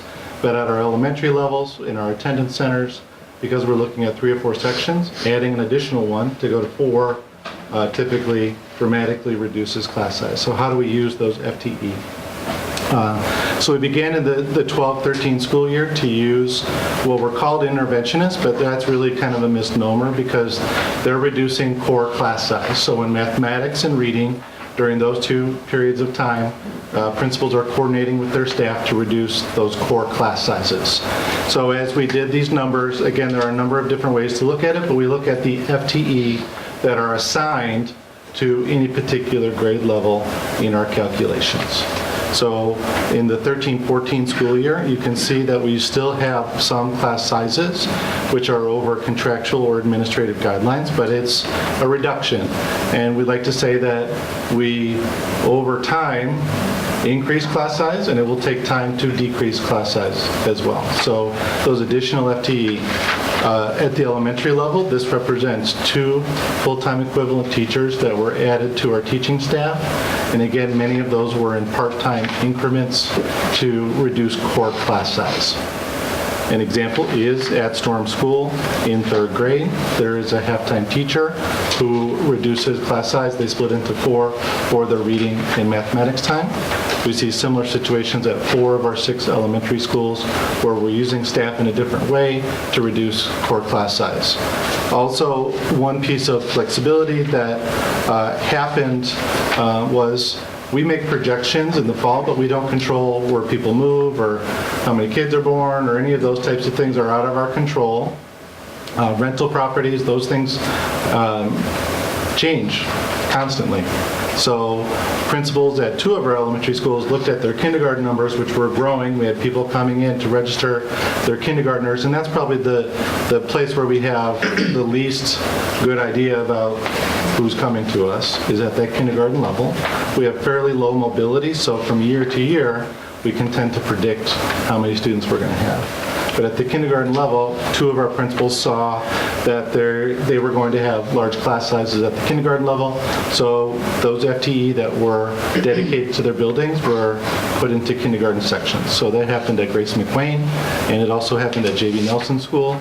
So you can see some nice low kindergarten numbers for our kindergarten classes at those 2 schools, thanks to that flexibility in having the staff allocated to our buildings.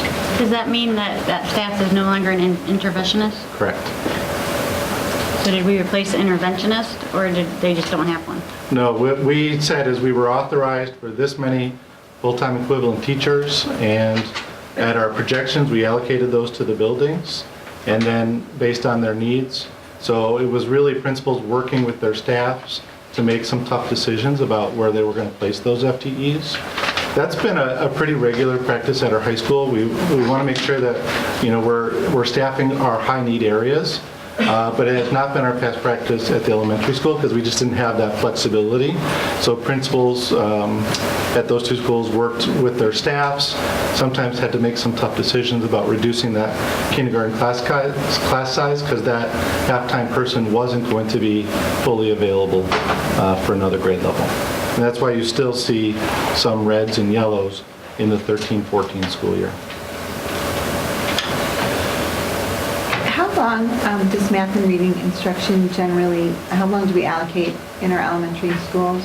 Is it standard? We give guidelines to teachers, and they're going to flex this time based on their students' needs. So it would be about 90 minutes for literacy instruction, which includes reading and writing, and then about 60 minutes for mathematics. I think we got statistics, or I can't find them or pull them off the top of my head. Overall, is our enrollment slightly going down, or I know we also see over time shifts from through grade school, maybe middle school, bubble. I think you talked about it Later on back. Jump Yeah, ahead, Chris will sorry. go over some enrollment summaries. It's okay. I would characterize them as fairly stable. I don't, They've been dropping a little bit, but stable is the best description for it, but they have decreased slightly over time. Okay, jumping ahead, sorry. and if you look at 3rd, 4th, and 5th grade at the elementary school, those tend to be a little larger than our kindergarten, 1st, and 2nd grade classes.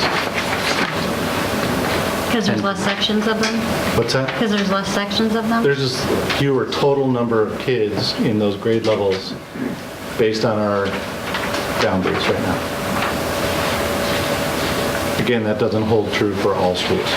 Is any school currently frozen? Like, I remember Grace McWayne a few years ago, like, if you moved into into Tanglewood or Mill Creek or our neighborhoods, you didn't matter that you were living there, you were going somewhere else in certain grade levels.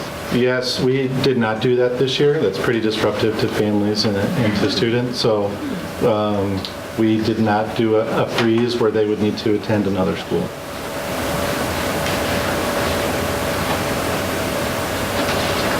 So you can see the elementary numbers there. This is just a brief overview of the average class size. Please remember that lots of things get obscured in averages, so you have to take that with a grain of salt. But this is the average class size at the elementary level over time. And this isn't necessarily the physical class size, we're talking our core instructional class sizes? Correct. So I took the total number of kids divided by the full-time equivalent teachers, or FTEs, assigned to that particular grade level. Okay. So sometimes it was 3.5, sometimes it's 4, and there are even where there's an interventionist who is split between grade levels, so that would be a 3.25. That was the divisor. Okay. Yeah, and kind of tacking on to what Brad was saying regarding average class size, how that's a strange number. Even school report cards, how they calculate that, they take total staff, so specialists also, it's not just by grade level, and so that can sometimes be a different number. So across our whole state with the school report card, even how class size is perceived and shared is a little bit different. So I think that's an important thing to note. You can see our middle school numbers. It's a lot more straightforward in terms of the numbers. You're going to see that both at the middle school and the high school. This past year, we had 3 FTEs added to the middle school, and you can see that the numbers have not gone down probably as significantly in the last few years as they have at the elementary levels. And we're kind of circled in on that number of about 29, a couple in the 30s. As an average in our class sizes in the middle school. So that's something that obviously I think that as we move forward we're going to continue to look at, and something that as a board we probably need to process through. Moving on to the high school, again, when you look at these numbers, I think these are very good numbers. As somebody fairly new to Batavia, I look at the science numbers there with an average class size of 22. I think that's fantastic, and probably that's some of the best class sizes in the area of science that you're going to find in a lot of school districts. We did add 2 FTEs to our high school this past year, and you can see how those numbers have dropped ever so slightly. The only area that I see that it hasn't would be in our area of English. And I think potentially Brad can speak to or maybe, I don't know exactly the rationale for why that has not gone down slightly like the others, but overall, there's a good trend going across all of our levels with class sizes, and I think the commitment the board has made in the last couple of years with adding staff, and you couple that with the school leadership teams and the administrators being strategic about how they staff the buildings, we're seeing kind of the pendulum drop where we're seeing the lower class sizes, and I really want to echo what Brad said, and I've talked to Tony Millay about this, where it's going to take several years for us to get these class sizes back where they need to be, but I think us working together and the board being committed to doing that, we're going to continue to see this, and it's a good thing for our students. Just one thing at the secondary level is you're not going to see any exploratories or electives represented in these averages, because it's really deceiving data, because you could have a class of 28, 29 kids, and then you have a section of 12 kids, and it's just depending on whether it's a lab class, what, TV production has a low class size, so when you put those things together, you don't get a good picture in averages, so. Or like our band of chorus. Right. Throw them in. Those would be, It's pretty deceiving data, so we did not put in our exploratories at the middle school or the elective classes at the high school. But if the board needed those numbers, we could provide those. Absolutely. Come up. So what you have, the last three slides, we're calling them enrollment surveys, but these are just snapshots from the past, this year, and the previous 5. The state has changed the date in which they consider the official enrollment count. It's changed the past couple of years. This year it was October 17th. Previously it had been September 30th. There was a time when it was early October. So this year we pulled this data on October 15th to prepare for this board packet, and each of the years represented here, we went back into Power School and pulled the enrollment data for October 15th. There was one day that was a Saturday, so we went to October 14th. Well, one last disclosure, in 2008, 2009, we were just beginning the implementation of Power School. So you'll see on the high school slide that it shows 35 seniors in that year. We did have more than 35 seniors in 2008, 2009. We'll get to that slide. In elementary school, do we have any type of pointer or? Did you want the, I can look at No, we can speak to it. What you have here are each of the grade levels, and then at the bottom there is a 1-year % increase. That is the increase of year over year for kindergarten. However, when we look at enrollment trends, we just as often look at what happens to that cohort of students. So if you think about the class of 2014 will be coming up, we will oftentimes track how their enrollment changed as they matriculated all the way through our system. So the cohort there is the change in that grade level from what they were in their prior year grade level. So like tracking kindergarten. It goes diagonally down, yes. Right. Kindergarten to first to second. When we do enrollment projections, we will oftentimes use a 3-year cohort retention rate or a 5-year, depending on what's happened differently. We just, actually just this afternoon, we got our enrollment projections that are prepared by an outside demographer. Those were emailed back to us. So we plan to bring those to the board in November as kind of a follow-up to this, where our trends look like we're going. But if you look at our kindergarten numbers and see what's happened over the past few years, you can see really what's kind of happened with the birth rate in Kane County was steadily declining over the past few years, and we're starting to see that in our primary grades. The total number of students in those grades are much smaller than we had been seeing in previous years. Historically, we do see a jump in first grade after kindergarten. You see a 6.5% increase there. There are some times where parents will keep children in some type of private kindergarten and then bring them into our system in first grade. And that's typical throughout public education. But as you look at the numbers as they flow across the screen, you'll see that our lower grade levels have a much smaller total class size than some of those intermediate grades.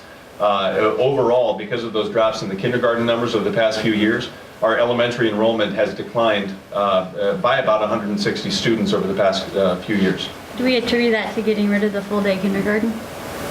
I don't think we attribute it to anything. Another thing that we talk about is the generational turnover of homes. When the housing market has gone down, oftentimes new younger families will move into areas, and that's with the slowdown in the housing market that we had seen for previous years.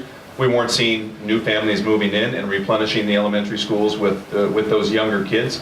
So kids were staying and no new younger ones were coming in. So it could be a mix of the full-day kindergarten. It could have something to do with the real estate market. So time will tell. But birth rates in Kane County is something that we track along with our enrollment projections, and they did start to decline about 5-6 years ago. Do any of the private schools around here have an effect on that? Do we get share, or do they share data with us on that? Or I'm sure they would share their enrollment, but I'm just wondering if the ones had a boost. Or I don't have any enrollment data from the private schools. It's up and down. Some schools are adding students, some are losing students. But the last number I take a look at is the current fifth grade is 453 students. Those are the students that will matriculate into Rotolo next year. And if we can advance one slide. You can see currently Rotolo, this year is down a few students. But their current 8th graders are 507, and that will be replaced by a class that is currently at 453. So we would expect Rotolo's overall enrollment next year to decline a little bit as a large class moves up into the high school ranks and is replaced by smaller. Overall, we have seen Rotolo down from some of its high points. They're in the 1500s. But we do have a couple of large class sizes there that will move through. Finally, Batavia High School. You can see that we are up at the high school, and we were discussing that. That's why two new FTEs were devoted to the high school. We were planning for this. We knew that the last year's senior class of 462 would move on, and it would be replaced by a higher class. Over the past few years, you've seen the enrollment at Batavia High School. Let's ignore that 35 senior class, but 1863, and we're now up to 1993 as these larger class sizes of Batavia have moved into the system. One interesting thing that I saw when I was looking at this table is you normally see some drop off in your high school class sizes as students go through. We try to not have any dropouts, but you never know students that are going to decide to leave our educational system for one reason or another. But that class, our current class of seniors, has actually stayed very stable. And sure, mobility is going to be involved here. I'm sure some students have left the system, but generally you see a drop off in class sizes, and that has not happened with our current class of seniors. So it's an interesting anomaly there. But I'd be happy to answer any questions you have over this data, but we do plan on bringing projections forward at the next board meeting. So is the 8th grade class currently the largest class? The 4th grade. Yes, the current 4th grade is 519. And then 507 in the 8th grade. Yep.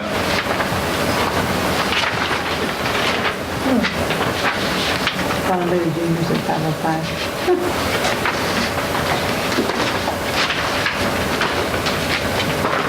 By the time they get to middle school, 8th grade.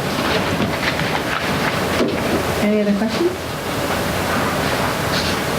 Helen? Okay, that was just for information purposes, so now we're going to move on. Lisa Palasi, can you please share with us a special education overview? Thank you for having me tonight. Thank you for coming.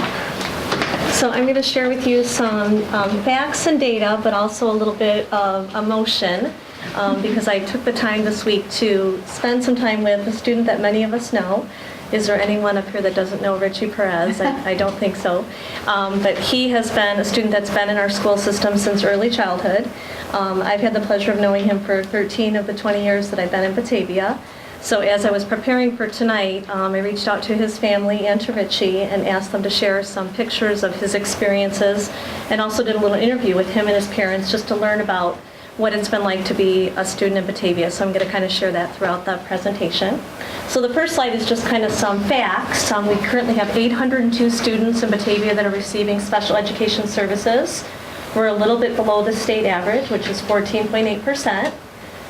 We have 61 of these students that are not right here in Batavia. They're receiving support somewhere outside of Batavia, whether it be the Mid-Valley program or one of our private school programs.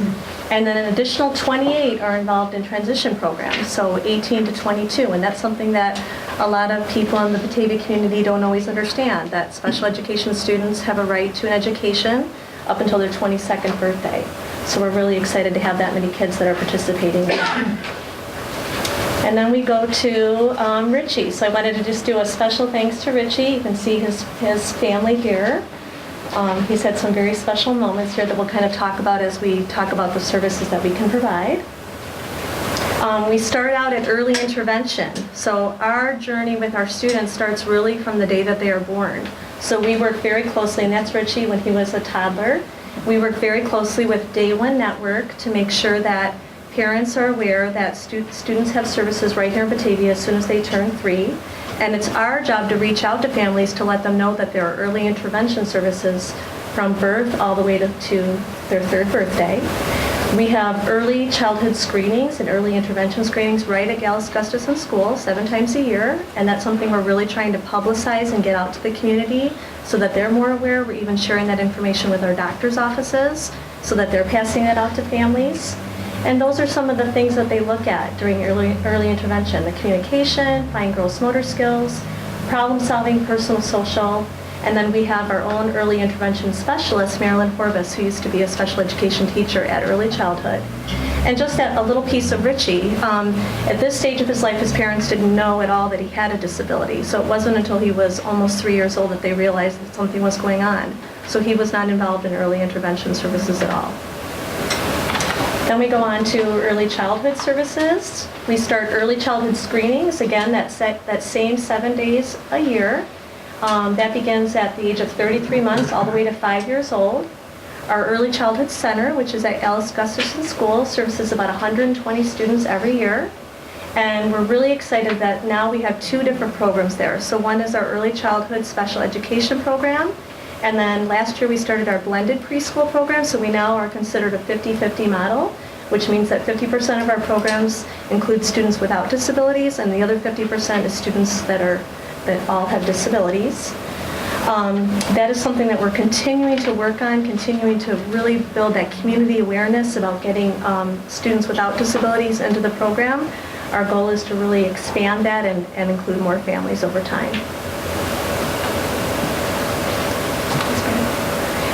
At the elementary school, now we see Richie entering Storm School, which that was where I was for about 14 years, so I got to meet him when he was in kindergarten. At the elementary level, we have speech language services. We have what we call resource services, which basically just means that you're in special education less than 50% of your day. And then over the past couple years, we've developed some very specialized programs. So at J.B. Nelson, we have a K-2 developmental program, and that's a specialized program for kids that are leaving early childhood and still require more of a specialized classroom in order to be successful. There's about 10 students in that classroom and 4 adults. Each of those students is linked to a general education classroom in the building, but has a lot more specialized instruction, especially in the core areas. The students in that program typically have autism, more significant nonverbal autism, or cognitive impairments. And then we also have a 3 through 5 instructional learning program. That's at Hoover Wood, and that's geared for students that have cognitive disabilities or more significant learning disabilities. And then we also have our social, emotional, academic learning program, which is at Hoover Wood School. We've seen a really positive change, I think, in that program this year. Last year we went through a lot of growing pains, just adjusting to meeting the needs of students with more social, emotional needs. But that team has gone through a lot of training and really pulled together as a building to support those students. I would say that the team at Hoover Wood School has been incredibly welcoming and supportive of them. So those are some of our elementary programs. And then at the middle school and high school, we have programs that have more similar names. And that's one of our goals for next year, is to have all of our programs across the districts have more common names, so that when parents are enrolling their children in more specialized programs, they kind of understand that there's a continuum of services that goes all the way through high school.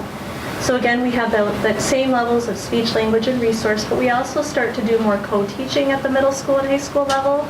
Co-teaching just means that a special education teacher and a general education teacher are working together. At the middle school and high school, we have that available in math, language arts, social studies, and science. We also have essentials classes, which is where a special education teacher is teaching a smaller group of about 13 students, usually with a paraprofessional, and that's for students that are really showing more of a gap in their learning.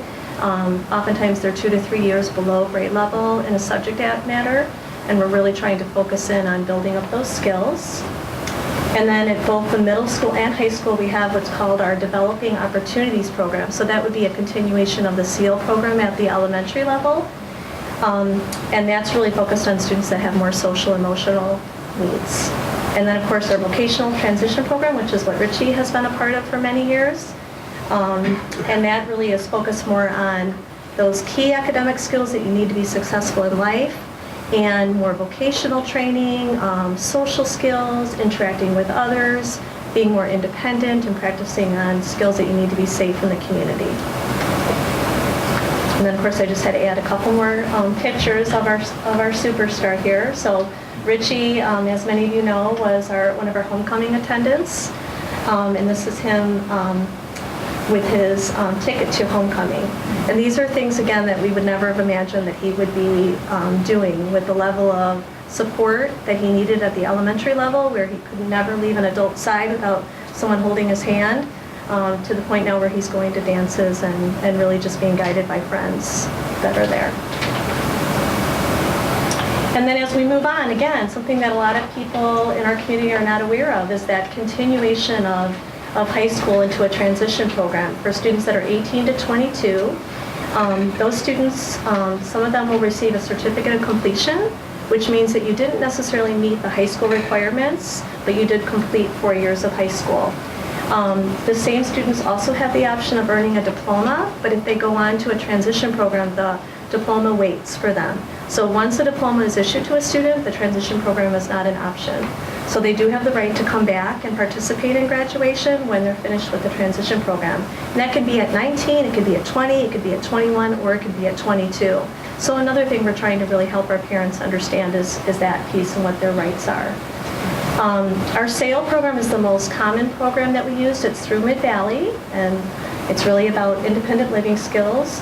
It actually is at the Shelby Center in St. Charles for parts of the week, and they also work out at Wabansie and Elgin Community College. A lot of the students dually enroll and take classes at the college level, some remedial classes and some elective classes, and then they have kind of that job coach or support right there at the college, which has been really helpful. We provide transportation, we get our kids to jobs. We have several students that were at Batavia High School that are now doing jobs in the community, and our buses take them from their college courses to their jobs, where job coaches are there to support them. We also have students in transition programs at Kretschke, Giant Steps, and Glen Oaks right now, all depending on needs. Kretschke and Giant Steps really focus on students with autism, and Glen Oaks is more for students that have more emotional disabilities.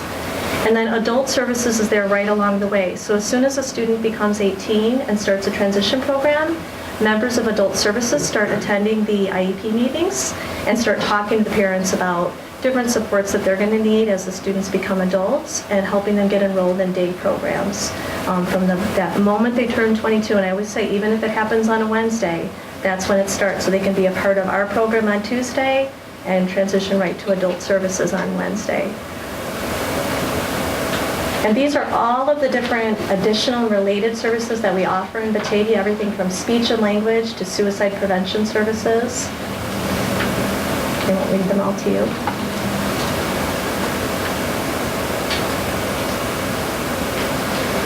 And then some of our big plans. So this year, we're really focusing in on the communication piece. Our Batavia Special Needs Parents Network is up and running.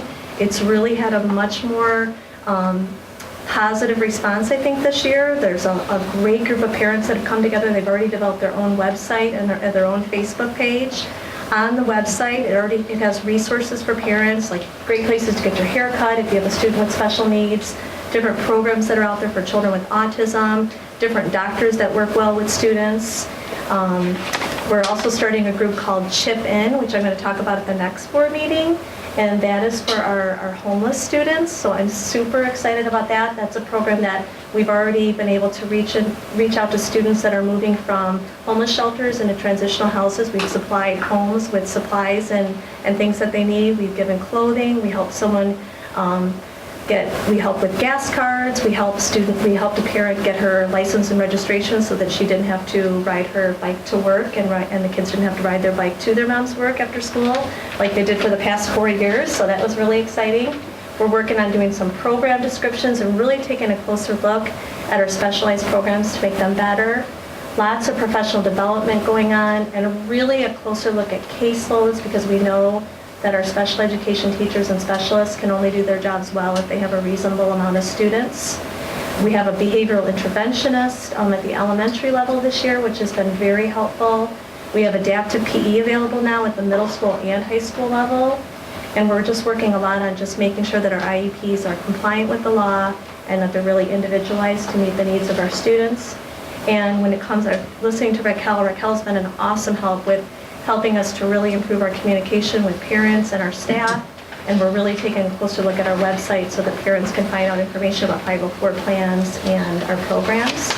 And then just some of our big goals for the future is really focusing on that job coaching piece at our high school, really improving our co-teaching and providing more collaboration time for our teachers, and then really taking a closer look at the social emotional learning, because we are having more and more students that are being hospitalized or struggling with depression and anxiety. And then finally, I just took a quote from Nick Perez, Richie's dad, when I was with them the other night. And I think that really says it all about the teachers and staff of Batavia and all the support that the administration has given me and all the support that the board has given our program. So I'm really quite honored to be in this position this year, and I just want to thank everybody for the opportunity. Thank you. Thank you.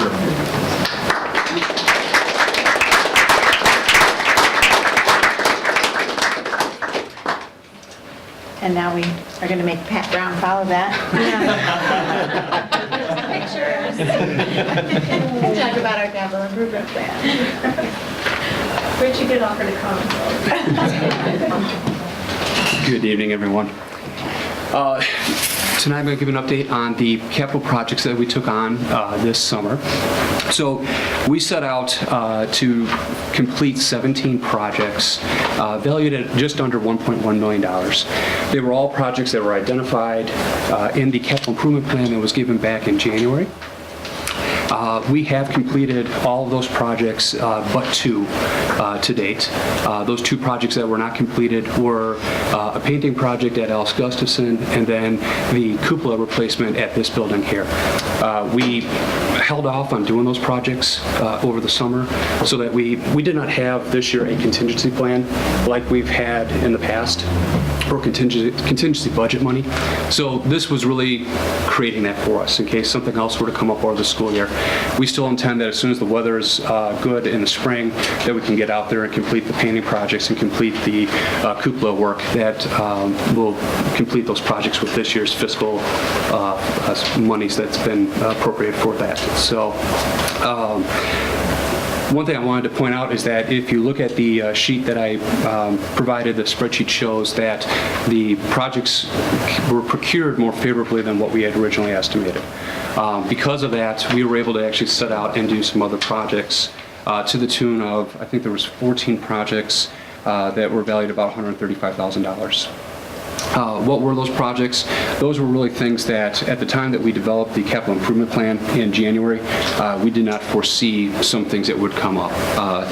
Some changes like adding new staff and now needing office space or needing furniture, those types of elements. So we took on those projects and were able to complete them because of the value of the projects not coming in to what we had estimated back in January when we gave the original recommendations to you.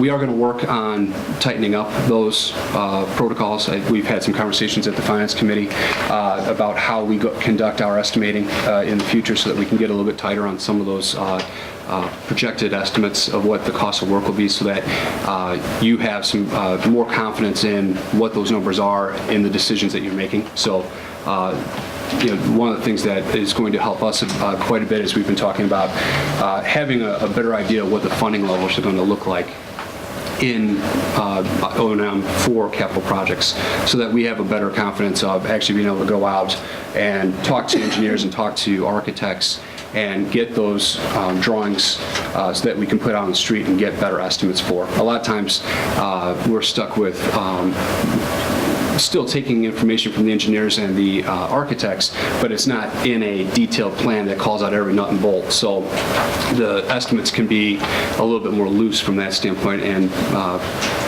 Thus, we had, if you look at, for example, a lighting project, we had estimated $300,000. It came out about half of that for actual cost. So we will tighten that up in the future. With that said, really not much more to say. The projects are all, other than those two, they are complete. We're pleased with the work that's been done. We are finalizing payments and any other permits, paperwork type stuff to close those out completely, but the physical work has been completed. With that, do you have any questions about any of the work that we did do this summer? I just want to say thank you for putting the sidewalk in behind BFAC going to the gymnasium. To the other because everybody was cutting across the grass, and I told Lisa one time, I said, we have more mud in the building instead of people walking around. And I said, that should have been a sidewalk, but then I was just glad it finally got done. This was even before I was on the board. I made that comment. I said it was just people were making the shortcut and more work on there. So we've had to do that a couple different times where we found paths because the kids worn them out for us, and then realized that we needed to walk in past there. So I remember some school had said they didn't put any sidewalks in when they first did a new school, and they let the kids decide the paths. Then they went in and put it in because they figured that's the way to go. So they didn't put any sidewalks in when they built a brand new school, and I forgot where it was. And they waited about a year and saw where all the shortcuts and everything was, and they said, okay, now that's where we'll put them. And it worked. So, but I thought that was, so thank you for at least putting that one in. That was our plan. Any other questions? Thank you for that update. We have two items under action under number 8 tonight. The first one, Dr. Newkirk, can you please present the recommendation regarding the Student Achievement Report Card? Sure. Each October I come to the Board of Education to review our school report card information. So the action item would be when we receive them, that we would put our school and district report cards on our district website so that the public can have access to them. Something important to note is that the state of Illinois has changed what the school report cards look like and some of the data that will be included on them. And we've seen some drafts of what these look like, but we've seen the data they're going to include, but the format and stuff, they have not released those yet. So by the end of October, we will receive from the State Board of Education our school report cards. They'll have a new look to them. From what we've seen, it's a much more user-friendly look at the data surrounding our district and our schools. And I would ask your approval at the end of this to, when we receive those, to place those on the school and district website. But much of the base information related to our school report card is really about our students' achievement test on a couple of key standardized achievement tests, including the ISAT and the PSAE. So tonight I want to focus our conversation on the ISAT and PSAE, but that is really a very small snapshot of what's going on in terms of our students' academic performance. So I would like to come back to you in November and December to talk about a couple of other pieces of data. And one is to take a look at our ACT comparison data in November, as well as how does that compare to the schools that we look at in terms of our benchmarks. And then in December, to look at our growth data. And we've had a lot of discussions about looking at growth and how that's a more true measure of our value add to our system, is that how are our students growing. And our measures of academic achievement, our progress test, the MAP test, and our EPASS, which is the Explore, Plan, and ACT test, are ways that we look at growth, and I would share that information with you in December. All good data and research starts with asking some really good questions, so I want to start with some questions here about why we're looking and using performance data as a part of evaluating where we're at. And what data we look at, it's oftentimes best to look at multiple measures of student performance. That's why we want to talk to you about the ISAT and PSA results, but there are other assessments that we use with our students, and each assessment that you look at kind of paints a little bit different picture about where our students are at, where our curriculum's at, and where our district is at. So it's better to use those multiple perspectives to get kind of a holistic picture of where we're at. There are differences between achievement test, which we will talk about tonight, the ISAT and PSAE, our achievement test versus growth. And achievement test is really kind of setting this threshold or benchmark and saying, can you meet this threshold or benchmark?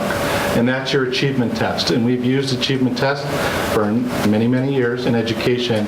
But our move is really to look at growth. And growth is really a more individual look at where a student starts and where we take them by the end of the school year.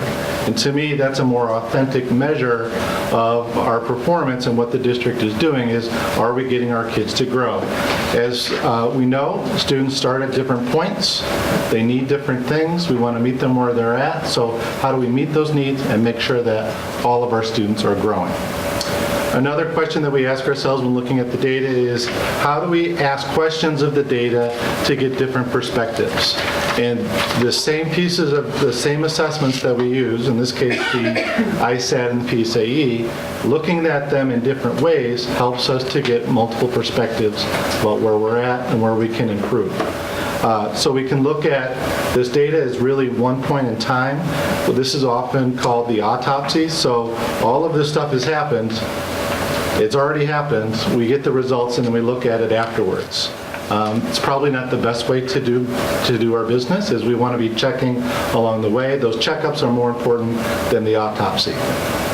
We look at trends over time, and this is really important for our work. When we start to look at curriculum, we want to make sure we're not changing curriculum just based on a whim. We're looking at trends over time. Where are the things that we want to focus on improving by looking at trend data over time? We also look at cohort data. How is the fairly same group of students doing over time? And that gives us a different perspective. And then we also look at some of our subgroups. So we like to use a lot of acronyms, so you can see some of these acronyms on the slide. But 3 of the major subgroups that we focus on are our low-income students, our limited English proficient students, and then our special education students. So low income, that would be LII, which is low income indicator. LEP students are limited English proficient, and then IEP students are those who have an individual education plan. And then really you need to know why you're using particular pieces of data. I don't put any huge stock in any one assessment. Again, let's look at a bunch of different assessments and ask some questions about how we can improve based on this information. So in looking at the ISAT and PSAE, it does help us to assess our current situation and look at trends. It helps us plan for improvement.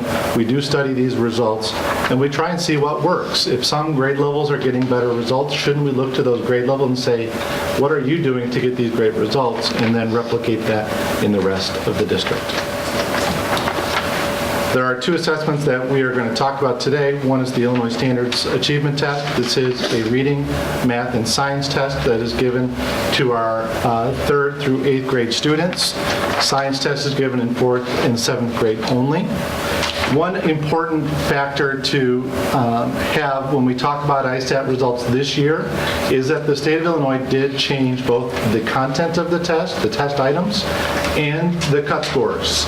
And you're going to see this dramatically depicted in some of the graphs that I'll show you tonight. You're going to see a big change from last year to this year. And our results over time are generally pretty stable, but the state of Illinois changed the cut scores to more closely align with the Common Core state standards. In the past, in these discussions, we've looked at the data and said, all right, 3rd through 8th grade, we seem to be doing pretty well. We have some stable results. And then we look at the 11th grade results, and they were very different than our 3rd through 8th grade. And that's because we had 2 different assessments that we're looking at and 2 different levels of rigor in those assessments. So the state of Illinois went through a process of changing those cut scores. So our students didn't really change all that much, but the benchmarks changed. So as we talk about this, we'll kind of look at that in a couple of different ways. Also, the test has changed. As of 2013, 20% of the questions are specifically related to the Common Core state standards, and that will move very rapidly to 100% of the questions. Very soon, just so people are aware, we will stop talking about the ISAT test because it will go away and it will be replaced. The plans are to replace that with another assessment system through a consortium of many states called PARC, and we'll talk a little bit more about that later on this school year. The Prairie State Achievement Exam, not test, is comprised of a couple of different pieces. It's a 2-day test that happens in April, and they kind of moved it back and forth in the week, but it happens 2 days in late April, and it's comprised of a full ACT test. I can't really say full because they didn't have the writing test this year, but that's coming back, I guess. It's comprised of an ACT test with the 4 subtests of English, reading, math, and science. There's also a day where we do work keys assessments, and that's applied reading and mathematics. So there are 2 assessments on that as well, and these are more job-related type skills. And there's also a state-developed science assessment that the state of Illinois has developed that is given as a part of this battery of assessments. So a lot of tests that happen over 2 days. So we're going to start looking at the ISAT and the PSAE results by looking at one point in time data. And as you look at this data, you can see the percent of students and then the grade levels. And there are 2 pieces of information that we're giving you here for each grade level, 3 through 8, and then grade 11. And that's the percent of students who meet or exceed standards and those that are below standards. And if you look at one point in time data, it really has limited usefulness. So we can look at this, but we can say, well, how did those kids do before? Well, that's not represented in one point in time kind of snapshot data. You can take a look at, all right, grades 3, 4, 5, 6, 7, 8, and 11, how are they doing? It's kind of a quick dipstick into this one assessment. You can see there's less variance than there has been in the past with our 3rd through 8th grade scores and the 11th grade. So I guess the motivation for changing this cut scores was probably paid off in our case in kind of saying, let's put these on a more even footing. That's our math performance using the same one point in time view of our 3 through 8 and grade 11. Probably a more informative picture when we look at the same test results is to look at our performance over time. So you can see here in the red bar is 2009, then 10, 11, 12, and then 13. And as I talked a little bit about before, with the ISAT cut score changes, you can see that that bar on the far right for each of these is lower because the cut scores changed. So the percent of students meeting or exceeding standards has gone pretty dramatically down. But again, it's not based on our students, it's based on the change in cut scores. So in looking at these scores, you can see some fluctuations over time. Please note that the y-axis there is exaggerated. It should probably be a 0 to 100, but if we do that, you can't really see many changes. So it's exaggerated 70 to 100 to show a little bit more difference over time in our reading performance. You can see that the same test and the same cut scores have been in place at the high school level, so we've seen some increases in reading over time. What we did is we went back 3 years and we used the same cut scores to get kind of a more even picture over time of what is happening within our schools. So we took the same cut scores and applied them to the 2012 and the 2011 ISAT tests so that we could see a little bit better what's going on over time over those 3 years using kind of the same level playing field. So as we look at this data, we can see that using kind of the same playing field, we see some decreases in 6th grade. Again, we want to track that over time to see if that's a consistent pattern, areas of our curriculum that we can strengthen to deal with those. But generally, overall, we're seeing pretty stable results in the other grade levels. So this always gives us a clue as to what to start to look at more thoroughly. We wouldn't make any decisions based solely on this one assessment.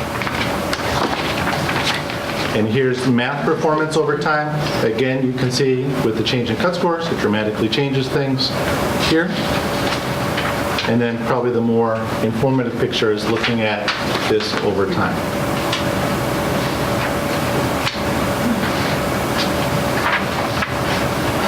It definitely, when I look at this data, I say there are definitely areas for improvement based on this one piece of data, but it also drives me to ask other questions about looking at other pieces of data. Am I seeing the same thing in our MAP results? Am I seeing the same thing in our EPAS results? Am I looking at a teacher's classroom-based assessment and seeing the same types of results? Another way to look at this is to look at cohort data. So fairly much the same group of students. We don't exactly do this. We have fairly low mobility in the district, so we don't do a student-per-student comparison here. So we're looking at the same class and then moving throughout time to see what their performance results are. Again, this is a little bit skewed data in the fact that it's a changed cut score for these students. So these are our current ninth graders, and it looks at our performance. We do this analysis every single year, and what we tend to see is that our scores tend to regress towards a mean. So there are what I would consider high scores or high-performing students, and they tend to regress a little bit to the mean with those scores. This grade, more than some others, we saw them start at a higher spot and then continue to maintain some of those results over time. Sometimes we see in their maybe third or fourth grade assessments that they're starting at a lower spot, but they tend to get to the same spot overall.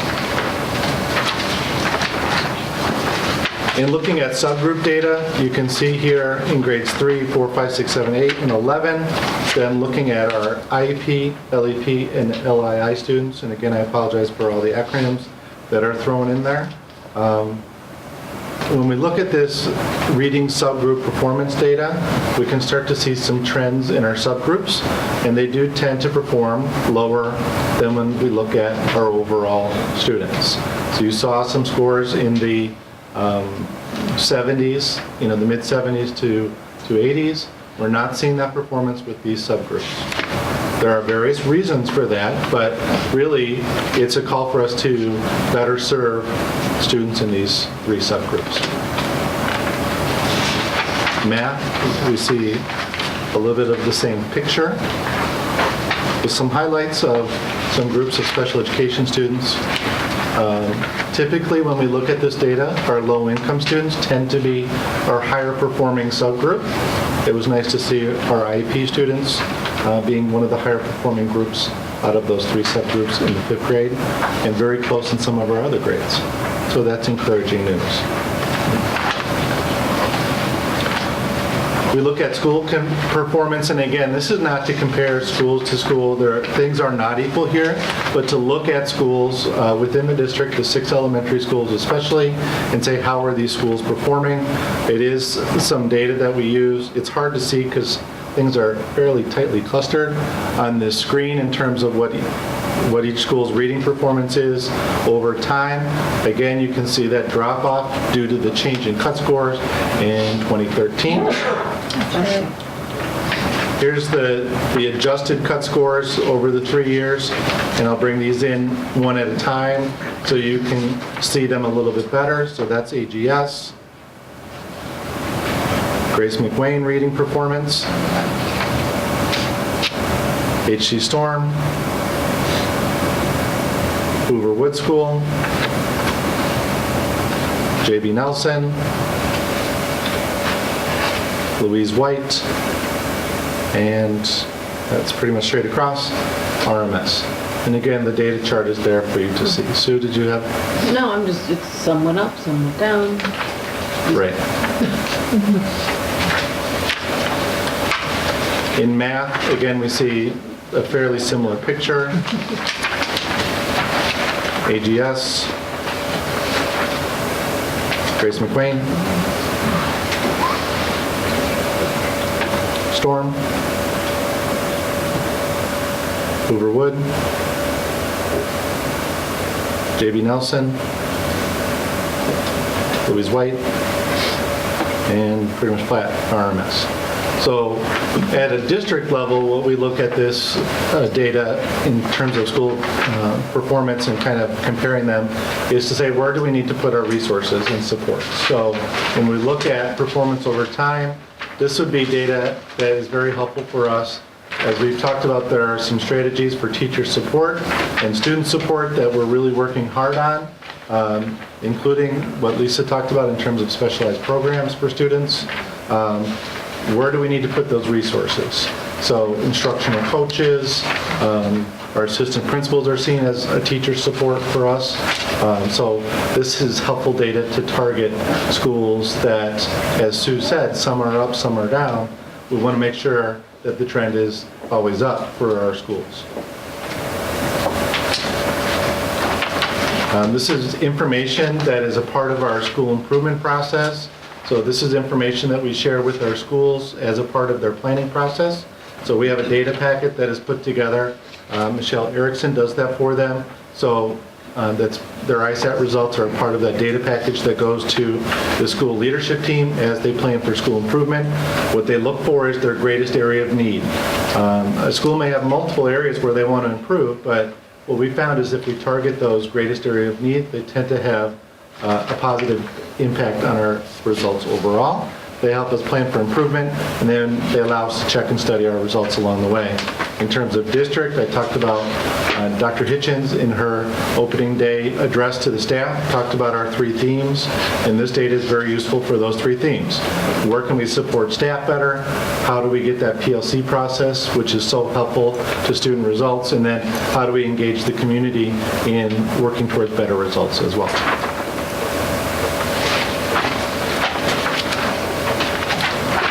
Next month, it would be looking at our ACT data and our benchmark comparison data, and then in December, looking at our math and EPAS growth data as well to give a little bit more full picture to the state of the academic district.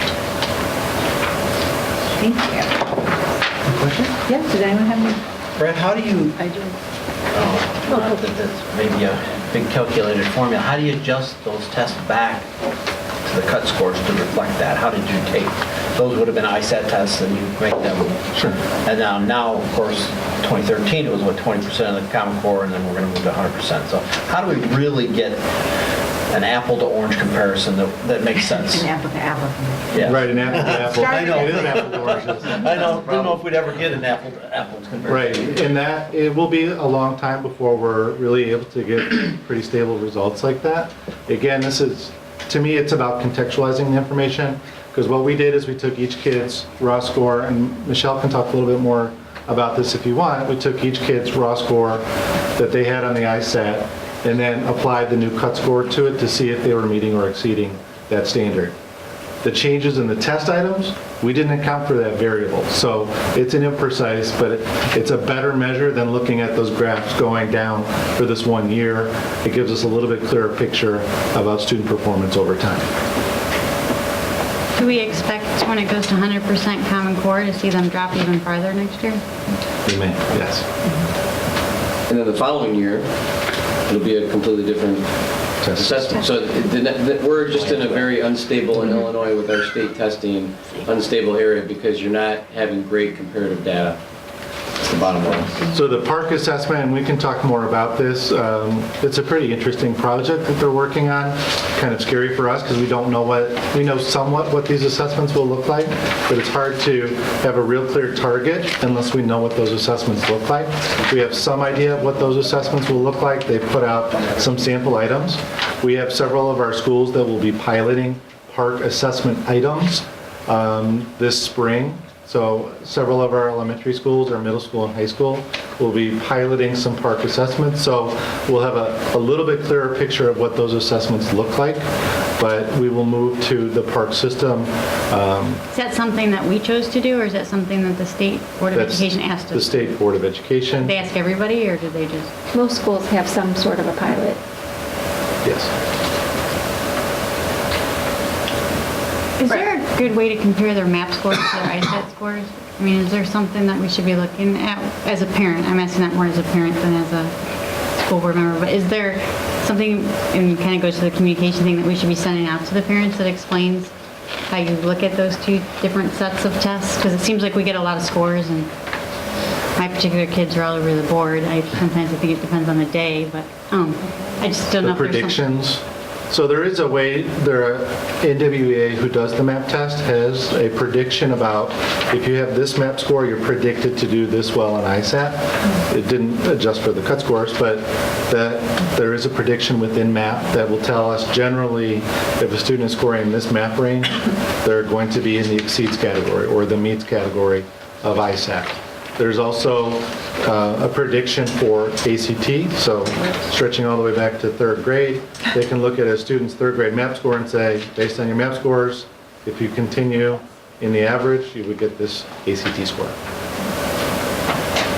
Those predictions, we try and not put too much stake into those because obviously kids are getting interventions, teachers are working with kids, so we're hoping to see greater growth in that. So the big question is, how do we factor in that growth, that individual growth from the start to finish? That's not something that's a number we can put on it. How do we truly factor that in? I mean, that's more of an individual assessment based on. And I think Brad's going to talk in Isn't that December what's about really us important? Okay. looking at that information and saying, all right, Okay. let's look at each individual student. What value did we add? So what was their starting point? You know, what goals are we setting with the students to get to an end point, and hoping that we do close the gap. So if two students start here and they continue on that path, they're going to end with that same gap. But if we can put some interventions in place and look at this student's growth and see that they need to catch up. That to me, what is more important? Is it test scores or is it individual growth? To me, I think if we have upward growth for everyone, that weighs more than. And that's why we'll talk in December about that growth data, because it is more individualized per kid based on their starting point and how old they are. So it's a little bit more fair. When we're looking at these types of results, it doesn't matter who you are, where you started. It's the same benchmark for every single kid. And I think there's a larger question that you're bringing up is, these are standardized assessments, and I try and always say, we look at multiple perspectives, we look at the data. We don't run around like chickens with our heads cut off based on one piece of information. We look at multiple pieces of information that really tell a story about where we're at as a district and where our kids are at. And it's important to look at multiple pieces of data. But these are all just pieces of data. There are other stories to tell about our kids as well. Unfortunately. That are Get not hung up on captured numbers sometimes. in these numbers, yes. I'm going to go back and probably make Lisa squirm, but earlier in the consent agenda, we approved like some contract addendums based on performance. Did we take into account that the state is messing with these scores when we set those numbers? We used MAP at the elementary and EPAS and MAP at the high school. Oh, okay, so we didn't even use ISTIC. I have a question, and it's not really related to this, but on the subgroup for the students with the IEPs and things, I just have a question. I'm sorry, I gotta help me here a little bit. The percent of students meeting or exceeding is lower than other students, and I understand that, and not really relating to test scores or anything, but how do we compare to other schools? Oh, how our subgroups are doing? How our subgroups are doing in the area, statewide, nationally. And that will be the focus of our November presentation. Oh, that is, okay. I did Because not everyone understand kind of releases all of their data. Well, I at the end didn't of this see that month, in so- there. I didn't see it in there. We don't understand what he's bringing, you know what I mean? I told you, bear with me tonight. Okay, sorry, I didn't see, going to talk about subgroups in November. No, but that's part of our benchmark discussion. So everyone at the end of the month will release all of their data. We start to look at that and compare Thank how you. we're doing. Okay. Which is a good story to look at. How are we comparing to some of Well, our benchmark districts? Okay. To me, that's a really informative data picture, is to look Yeah. at that. Because, Right, this is very isolated. exactly, data. not to say, You're gonna be excited to see this. not saying we're so much better or we're doing, but. Any other questions for, I'm sorry. I wasn't sure if that was that. I can share with everyone. My question was then, if we're going to compare data with other districts, how do you compare growth with other districts? I mean, that's more of a personalized type of thing that you can't, I don't know if you can quantify it. Kind of, because when we look at the MAP results, which I'll show you in December, You're looking at, NWA is they have a huge testing pool. So they have 8.2 or 8.4 million students who take those examinations. They collect all of that data and give us some nice averages for what growth should be on average. So they're trying to quantify what average growth is. So when a parent looks at their student's MAP report, which they got a couple of weeks ago, they can see where their student scored in terms of a RIT point. So it gives you, it's probably maybe in the upper 100s or the 200s, like a 200 RIT score. It will tell you the percentage, the national percentage, and then it will also give you a number of projected growth. And that's looking at all 8.2 million students and looking for those who started at a particular point and are a particular grade level, what's the average growth. So when we look at a student perhaps in third grade who took the MAP test, if you have a third grader, their projected growth is probably somewhere around 10 or 11 points, depending on where they're starting. And that's on average, students who started there and are at that grade level grew 10 or 11 points. And so it gets a little bit more personalized and individualized when we start to take a look at that MAP growth, that predicted growth. Any other questions? All right, so Dr. Newkirk did make his recommendations, so if we don't have any other questions, do I have a motion to approve the placement of the student achievement report cards on our website when we receive the information, correct? So moved. Moved by Impastato, was that Hodge a second? Sure. Second. Kathy, will you call the roll? We're getting punchy. Blakely? Yes. Gaspar? Yes. Hodge? Yes. Impastato? Yes. Locke? Yes. Drummond? Yes. Motion passes. Now, Dr. Hitchens, can you please present the recommendation regarding the varsity baseball field? Sure, we are saving the best for last. So as you know, we put together our comprehensive athletic field redevelopment plan. And the reason that we did that is because we wanted to be able to have a comprehensive plan that we could implement in phases, and we would like to move forward with one piece of this plan. So I wanted to talk to you about that tonight. I'm going to start by telling you the recommendation that we're going to ask you to vote on at the end of this. The recommendation would be that you authorize administration to execute agreements with Batavia Youth Baseball, the Batavia Bulldog Boosters, and Eagle Concrete to improve the varsity baseball field at Batavia High School and accept all the resulting donations from those agreements. So we are going to ask you to authorize to sign some agreements with these organizations. So they have approached us that there's a part of this, the entire athletic field redevelopment plan. There's one piece of it involving the varsity baseball fields, and they have collected enough donations to get this piece of the project completed. And this particular piece was estimated at $190,000 that it would cost us if we were going to pay for this project. So Eagle Concrete would like to donate their equipment and labor to get that part of the project done. It would be backstops, it would be fence, and it would be the dugouts. And so they would donate their equipment and labor, and they did ask, they did find some other partners that would pay for the materials for that part of the donation.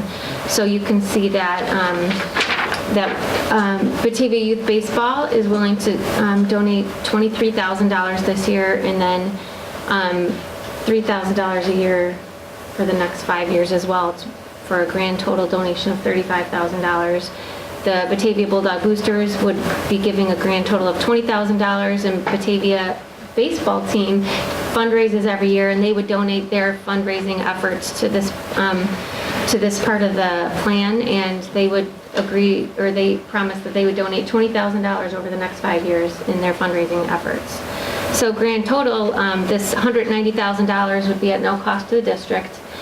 Some of the donations they are asking to provide over 5 years, and Batavia Youth Baseball even said that they'll do this for 10 years. They'll donate money for 10 years. So we would have to, similar to the playground at HC Storm, where there was some money borrowed up front, but the the boosters, or the PTO agreed to pay for the whole project, but they just needed a little bit of time to pay that off. So there would be a piece of this, about $49,000, that would be paid off over in the next few years from these organizations. So the promise is there that they'll pay for the entire project. They just need a little help getting it started for the spring season. So if you do act on this, then we should be able to start construction soon and have it ready for the baseball team this spring. The Batavia Youth Baseball, as part of their agreement that we're working on, Pat Brown and Dave Andrews have been meeting with them regularly. They would become the official feeder program for the Batavia baseball, Batavia varsity, or the Batavia High School baseball. We do have some other feeder programs in the district. For example, Batavia Youth Football is the official feeder program, so this would be, they would become an official feeder program, really just solidifying what is already happening between Batavia Youth Baseball and the high school program. They would become a Category 2 renter. They would get priority scheduling, but they wouldn't get exclusive rights by any means of the fields. They would like to be able to have priority scheduling at the 3 elementary fields that they maintain, and they help to build those fields as well. So they would like to have priority scheduling there, not exclusive, so other people could still use those fields, but they have agreed to provide us the donation and keep doing the maintenance on those fields. So I think it's a great opportunity. We've talked about the needs for the repairs at the high school, specifically the baseball field. So I'd entertain some discussion, and then we'll see if we have a motion to approve this. Comments, questions? Well, I think when the whole plan came, when the plan came about, we all approved the plan, and as a framework or a piece of guidance for everyone to understand what perhaps the ultimate goal would be if we were able to blink and make it happen. And during that time, we asked if there were stakeholders or other entities involved that would come forward and help make that real. Well, this is a prime example of one that was there. We knew that there were a few kind of in the offing, but this to me is almost a no-brainer, because they put their money where their mouth is, and they sat in front of that table and they said, we will make this happen, and it will not cost the taxpayers any money. Because we had plenty of taxpayers sit at that table and complain about the plan also. So this is wonderful. I think this jumpstarts the whole engine to get hopefully the whole community involved, as it has been in the past, and supported us in all the other endeavors we had, whether it's the BFAC or the field house or any other school improvement we've made. Our community's been behind it, and this is an example of that. So I commend the entire baseball community, and I look forward to seeing others in different areas step forward and see how organized they can get and come forward and with similar plans. I mean, this is something really to hang your hat on as an entire community. I think I ought to commend them. I think it's great. I think this is something important to point out, to where this wouldn't have been possible without us actually initiating the plan. Exactly. Correct. And everybody just sees the end result of a dollar amount and don't really understand what goes into the entire process of being able to get our stakeholders and our community and our programs to all align to raise the tide of our programs and our fields. And this coming about is just strengthening our ties with other programs like Batavia Youth Baseball to improve not only our community's features, but also to really show that they're invested in our community as well, being a feeder program to our high school and building those bonds that are so integral to our community. I think it's not something that should be as rare that we have in our society, but it's something that should be commended. And I don't think it would have been possible if we didn't move forward with having this plan instituted. I agree with Greg it just seems like it's not so much a godsend, it's just very favorable to look upon our community to see that we can actually have our stakeholders step up and say, we support your plan, we want to be invested in this community, and we want to contribute to getting these improvements while not having it rely on our stakeholders and our tax base. That was very well said. I just wanted to point out that as a member of the Batavia Youth Baseball community, I'm happy to see that my hours sweating in the concession stands is coming to fruition. But also that anybody who really looks at the improvements that are being made to some of these are safety issues. Those backstops are leaning forward and are not safe. So these are things that we were probably going to have to step forward and fix anyway. So to see this coming from private donations is a wonderful thing. So thank you to all the communities, organizations that have stepped forward to help make this happen. And I think I talked to Dave at one point and, said out of the plan, if we, because when we talked about implementing the plan or looking at the plan, it could be done in all different stages and whatnot. What was the most important thing to address out there? And he said the baseball field. So it's great that we are addressing the most dangerous area out there, and I'm looking forward to seeing it.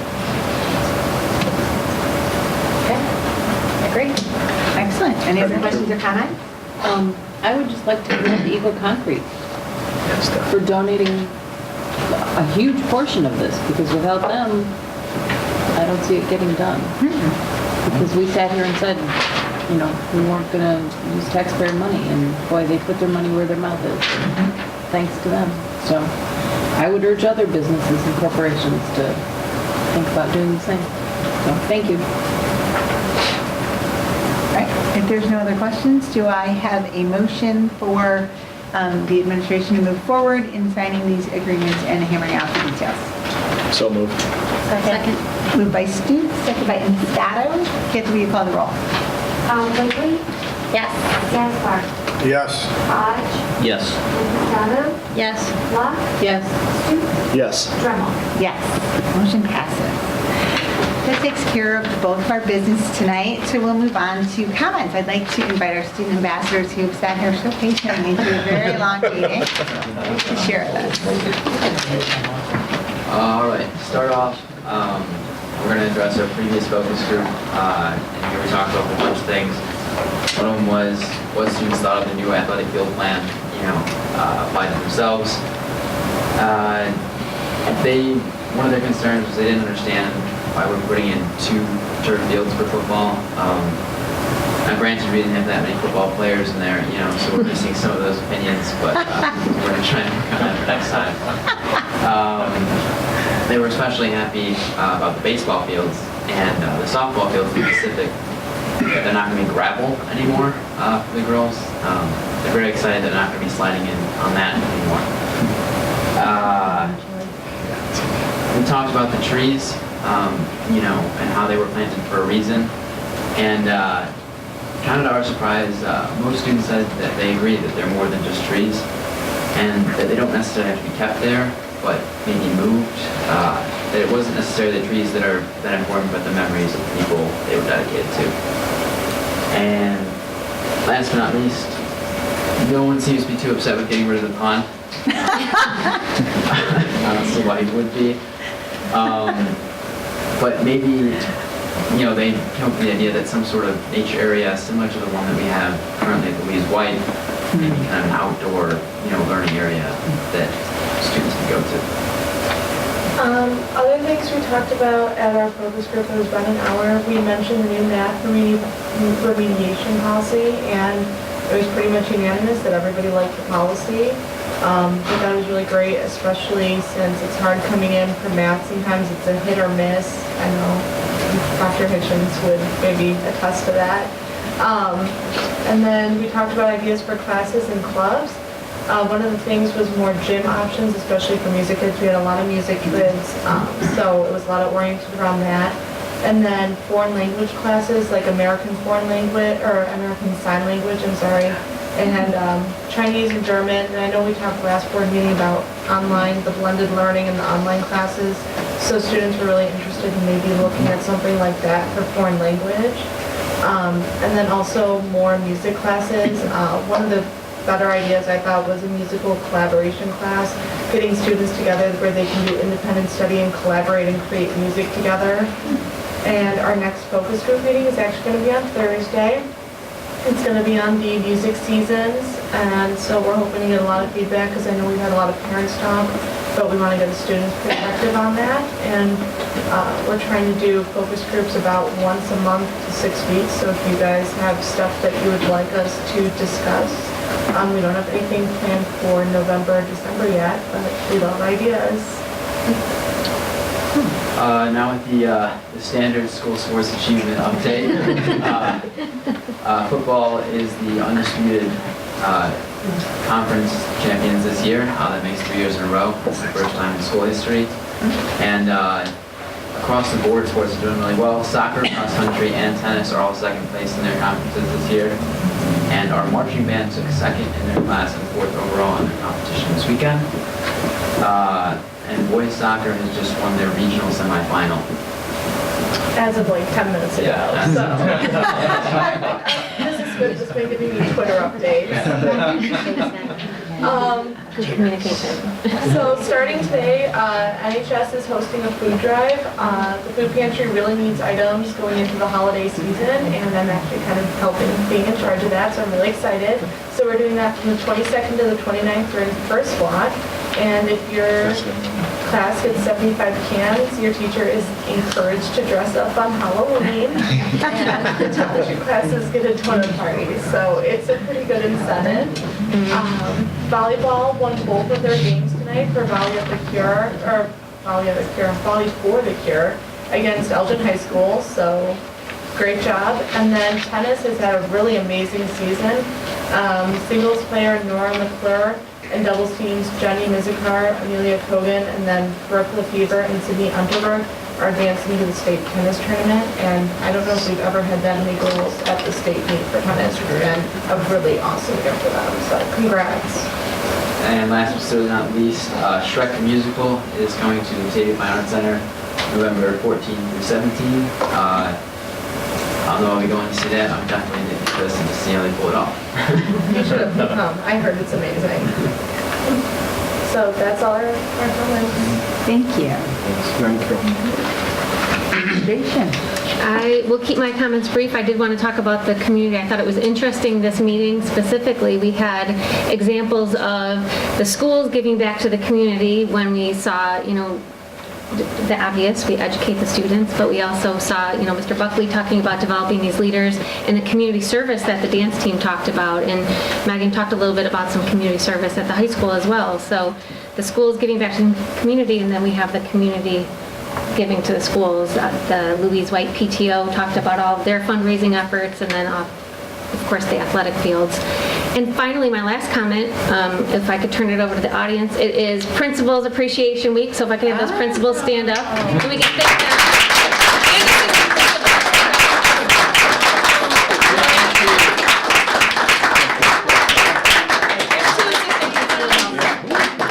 So thank you. I know you guys work very hard, just like all of our staff, but you're, you really do make a difference in the lives of the students and staff, so thank you. All right, once again, we're shutting down here because no one wants to go after John. Melanie.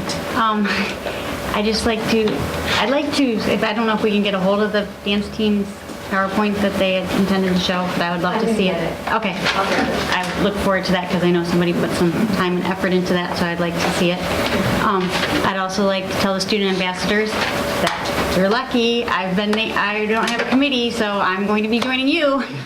So I have my first meeting tomorrow with Principal Smith, so I'm here for you if you guys need me or if you have questions, or I can try to bring you guys some ideas for your focus groups, and I can attend some focus groups if you want. If you don't want an adult there, I get it. I don't have any, I just have one teenager, and it's been a pretty smooth start, so I can be somewhat of a cool mom. I just like to say I'm very excited about the baseball field, speaking both as a board member and as a parent of the baseball community. Yeah, I'd like to just make note of the band, of course, and the Batavia dance team, to echo the sentiments. It's great that they're giving back to the community. You don't get to see that all that often. You just see them on their performances and such, but they do just so much more, and it's great to see. Very glad about the baseball program going on with the improvements and such. That's a great thing. I also want to make note that in volunteering and being part of the J.B. Nelson and Grace McWayne walkathons, those were great events that went on recently. The students had a great time, and I had a wonderful time being at both of those as both a parent and a volunteer. I want to thank the public for attending, as always. It's great to see you actually stick through the whole process with us, too, instead of just getting up and leaving, so thank you so much. Excellent feedback from our student ambassadors. That's awesome. I would really like to see an ASL class be a foreign language requirement. Being fluent in ASL, since my parents are deaf, it's an awesome language to incorporate into our schools as a foreign language requirement, because it's not just a language, it incorporates body language, facial expressions. It makes you think on many different levels, and I actually took it in college as my foreign language requirement as well. Didn't do as well as you'd think, but and as always, go Bulldogs. Great. I think I'm tapped out. Name two. John, bring us home. I repeat everything they said. Thank you for everything. And then I had a few other things. I attended the first annual induction for the National English Honor Society at Batavia High School. I believe it was 53 students. Megan was also there. So I want to wish all the students well and wish the new club success. I also wanted to thank the great celebrations that we had today. I attended the IASB fall dinner with Sue, Melanie, and Steve up in Genoa, and they had a wonderful speaker, Paul Tim, on assessing school safety and security, which was very, very informative, and possibly, that's a person that might be of interest to bring to our city or to even our school board. I think Steve would even echo that, same with Melanie and Sue probably. My school, Hoover Wood, had a movie night fundraiser for the Precorious family, and they had their Hawk Walk. And then the Watchdogs have been, I believe, contacted by the J.B. Nelson, Elsa Gustafson, and Rotolo Middle School. So it was a great presentation, and I think hopefully it will get out there. And they have, if anybody's listening, Hoover Wood is having a parent forum October 28th. I attended Ms. Zilke's 4th grade class last week and yesterday to see the students work on their PowerPoint assignments using the Chromebooks. And it was very interesting for me being in that class for about an hour and a half to 2 hours, and what I would call mass chaos. Just because I'm more structured. But the kids got the hang of using the Chromebooks, and it was the sharing part, which I'm still, as I talked to Tony on, it's still foreign to me. But somebody's working here and they're doing something, and it's all on here, and the PowerPoint's changing, and they got to talk to each other, and it was just interesting to see them work as a group pretty much for the first time using the Chromebooks. And then I went back, and yesterday I saw a couple of the presentations, and they did a really nice job on it. And they weren't bashful that they had another spectator in there, but I did quiz them, and they were kind of shocked at that, but I guess it's just the teacher and me asking them questions and stuff, and they did very well on it. I think we've had some good meetings with different stakeholders, and I hope our good conversations continue throughout. And finally, I want to end with a quote I heard earlier in the month, and I have used it a couple times during conversation with other people, and it's from Henry David Thoreau. Megan, do you remember it? No clue. Put you on the spot, because you were there when I was there. It takes two to speak the truth, one to speak and another to hear, or as I would say, listen. And as I've always mentioned, it is always okay to agree to disagree, but we have to keep the communication lines open, and that's what we have to do. Thank you. Thank you, Jen. And my only one comment is I love what the student ambassadors are doing, because it's completely consistent with all of these things that we were talking about, trying to find out what do our stakeholders want, what does our community need from us. And so I love that effort. Thank you guys so much. So that concludes the regular business of our meeting tonight, but I am entertaining a motion to enter into closed session to discuss collective negotiating matters between the public body and its employees or their representatives, or deliberations concerning salary schedules for one or more classes of employees. So do I have a motion to enter into closed session? So moved. Moved by Gaspar, second by Locke. Kathy, will you call the roll? Blakely? Yes. Gaspar? Yes. Hodge? Yes. Moscato? Yes. Locke? Yes. Yes.